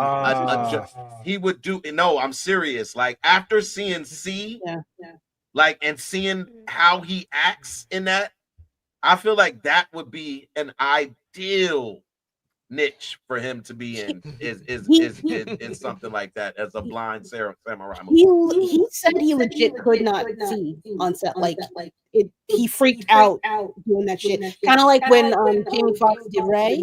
I don't know why I'm echoing. I'm so sorry if it's me. Thrown off by hearing my voice. So That's me. Anyway, whatever. It's fine.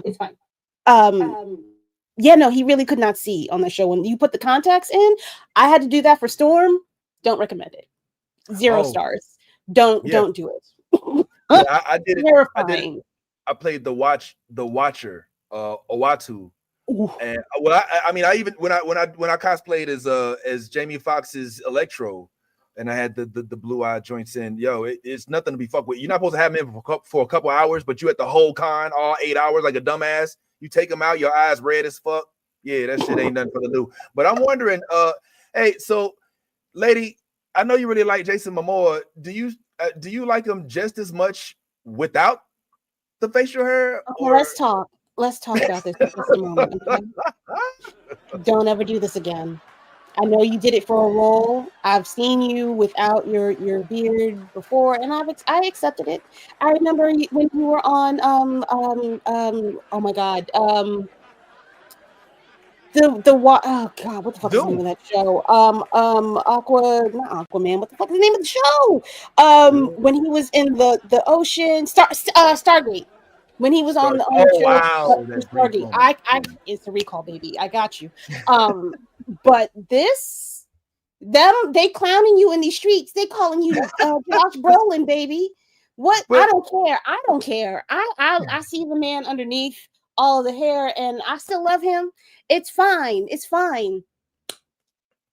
You at an age where you're making certain choices with yourself, and it's not you. I know you hate it, but it's okay. It'll grow back. Does he hate it? I mean, but is this Samson losing his mane? Is this? I mean, do the ladies get a little? Does the are we able to sit up straight now and not slide out of our seats now that his hair is no longer? I mean, I guess what I'm saying is, how much of Jason Momoa's appeal is the face or hair? I mean, because it sounds like it's gone almost completely away when you start talking about him after this shit. Come on. This is the kickoff, June 3, and I want to tell you guys and inform people that Mononolo, powered by Boomerang, is out there trying to make change. Only for you, Denny. Right there, it's still savable. It's still salvageable right there. Oh, brother. Oh, and it's that. God damn it, I hate it. This is the kickoff, June 3. And I want to tell you guys. It's not terrible. It's not terrible, but it's jarring. It's jarring. It's like if he shaved his whole fucking head with the beard, I would be like, are we having a Britney moment? Are you okay? Let's dial back on the spam, and let's start to, maybe we need to start clean eating a little bit. But it's fine. I don't like it. God damn, I don't like that. that is. I mean, it's almost like J-Lo showing up with no ass. It's like, yo, wait a minute. Hey, Is that because during the 90s, it felt like that was what a lot of men were talking about with her. And since they take now we're learning that Jason Momoa is mostly beard. His appeal is mostly beard. It's personality too. It's not just the beard, honestly. Damn. It's not. I mean, he's still gonna pull. We all know he's still gonna pull. He's gonna be fine. It's not that serious. It's really not that serious. I don't know. It's jarring at first. It's jarring. You know what it is? It's as if I don't want to. Who shaved off all their hair? Ooh, you know what? I'm gonna put myself on mute because I was about to say some wild shit. I'm gonna gracefully bow out. Oh, all right. Well, fine. You be censor your own self if you want to. We just gonna go ahead and keep on being ourselves, cause hey, it's about that time to go ahead and get on up out of here, y'all. Even after meeting MAGA Momoa, what you call them, homeboy? That shit was funny, man. Mike is here. Appreciate everybody for tuning on in. We gave you some extra hour today, so hopefully everybody is satisfied. If you are not caught up on Foundation, please do so we can discuss it with you next week, as well as with Eyes of Wakanda, so we can get a little deeper into that. Why is it not playing? Y'all hear it? There it is. So, on behalf of myself, the homie Bad Ty, Mr. Bad Ant, Bad Kira, Bad Mandalore, let me stop. And of course, myself, and Nolly, who was here earlier, and Yas, who will be gone for a little while, but hope to see back. And anybody else who messes with us, of course, as we always say, be your authentic self. Because if you ain't being yourself, you're being fake, and there's no honor in that at all. And if you a geek, go ahead, let that good old geek flag fly. Don't forget that our website is live. Go ahead, tap in, subscribe, hit the notifications. We'll see y'all later. Deuces.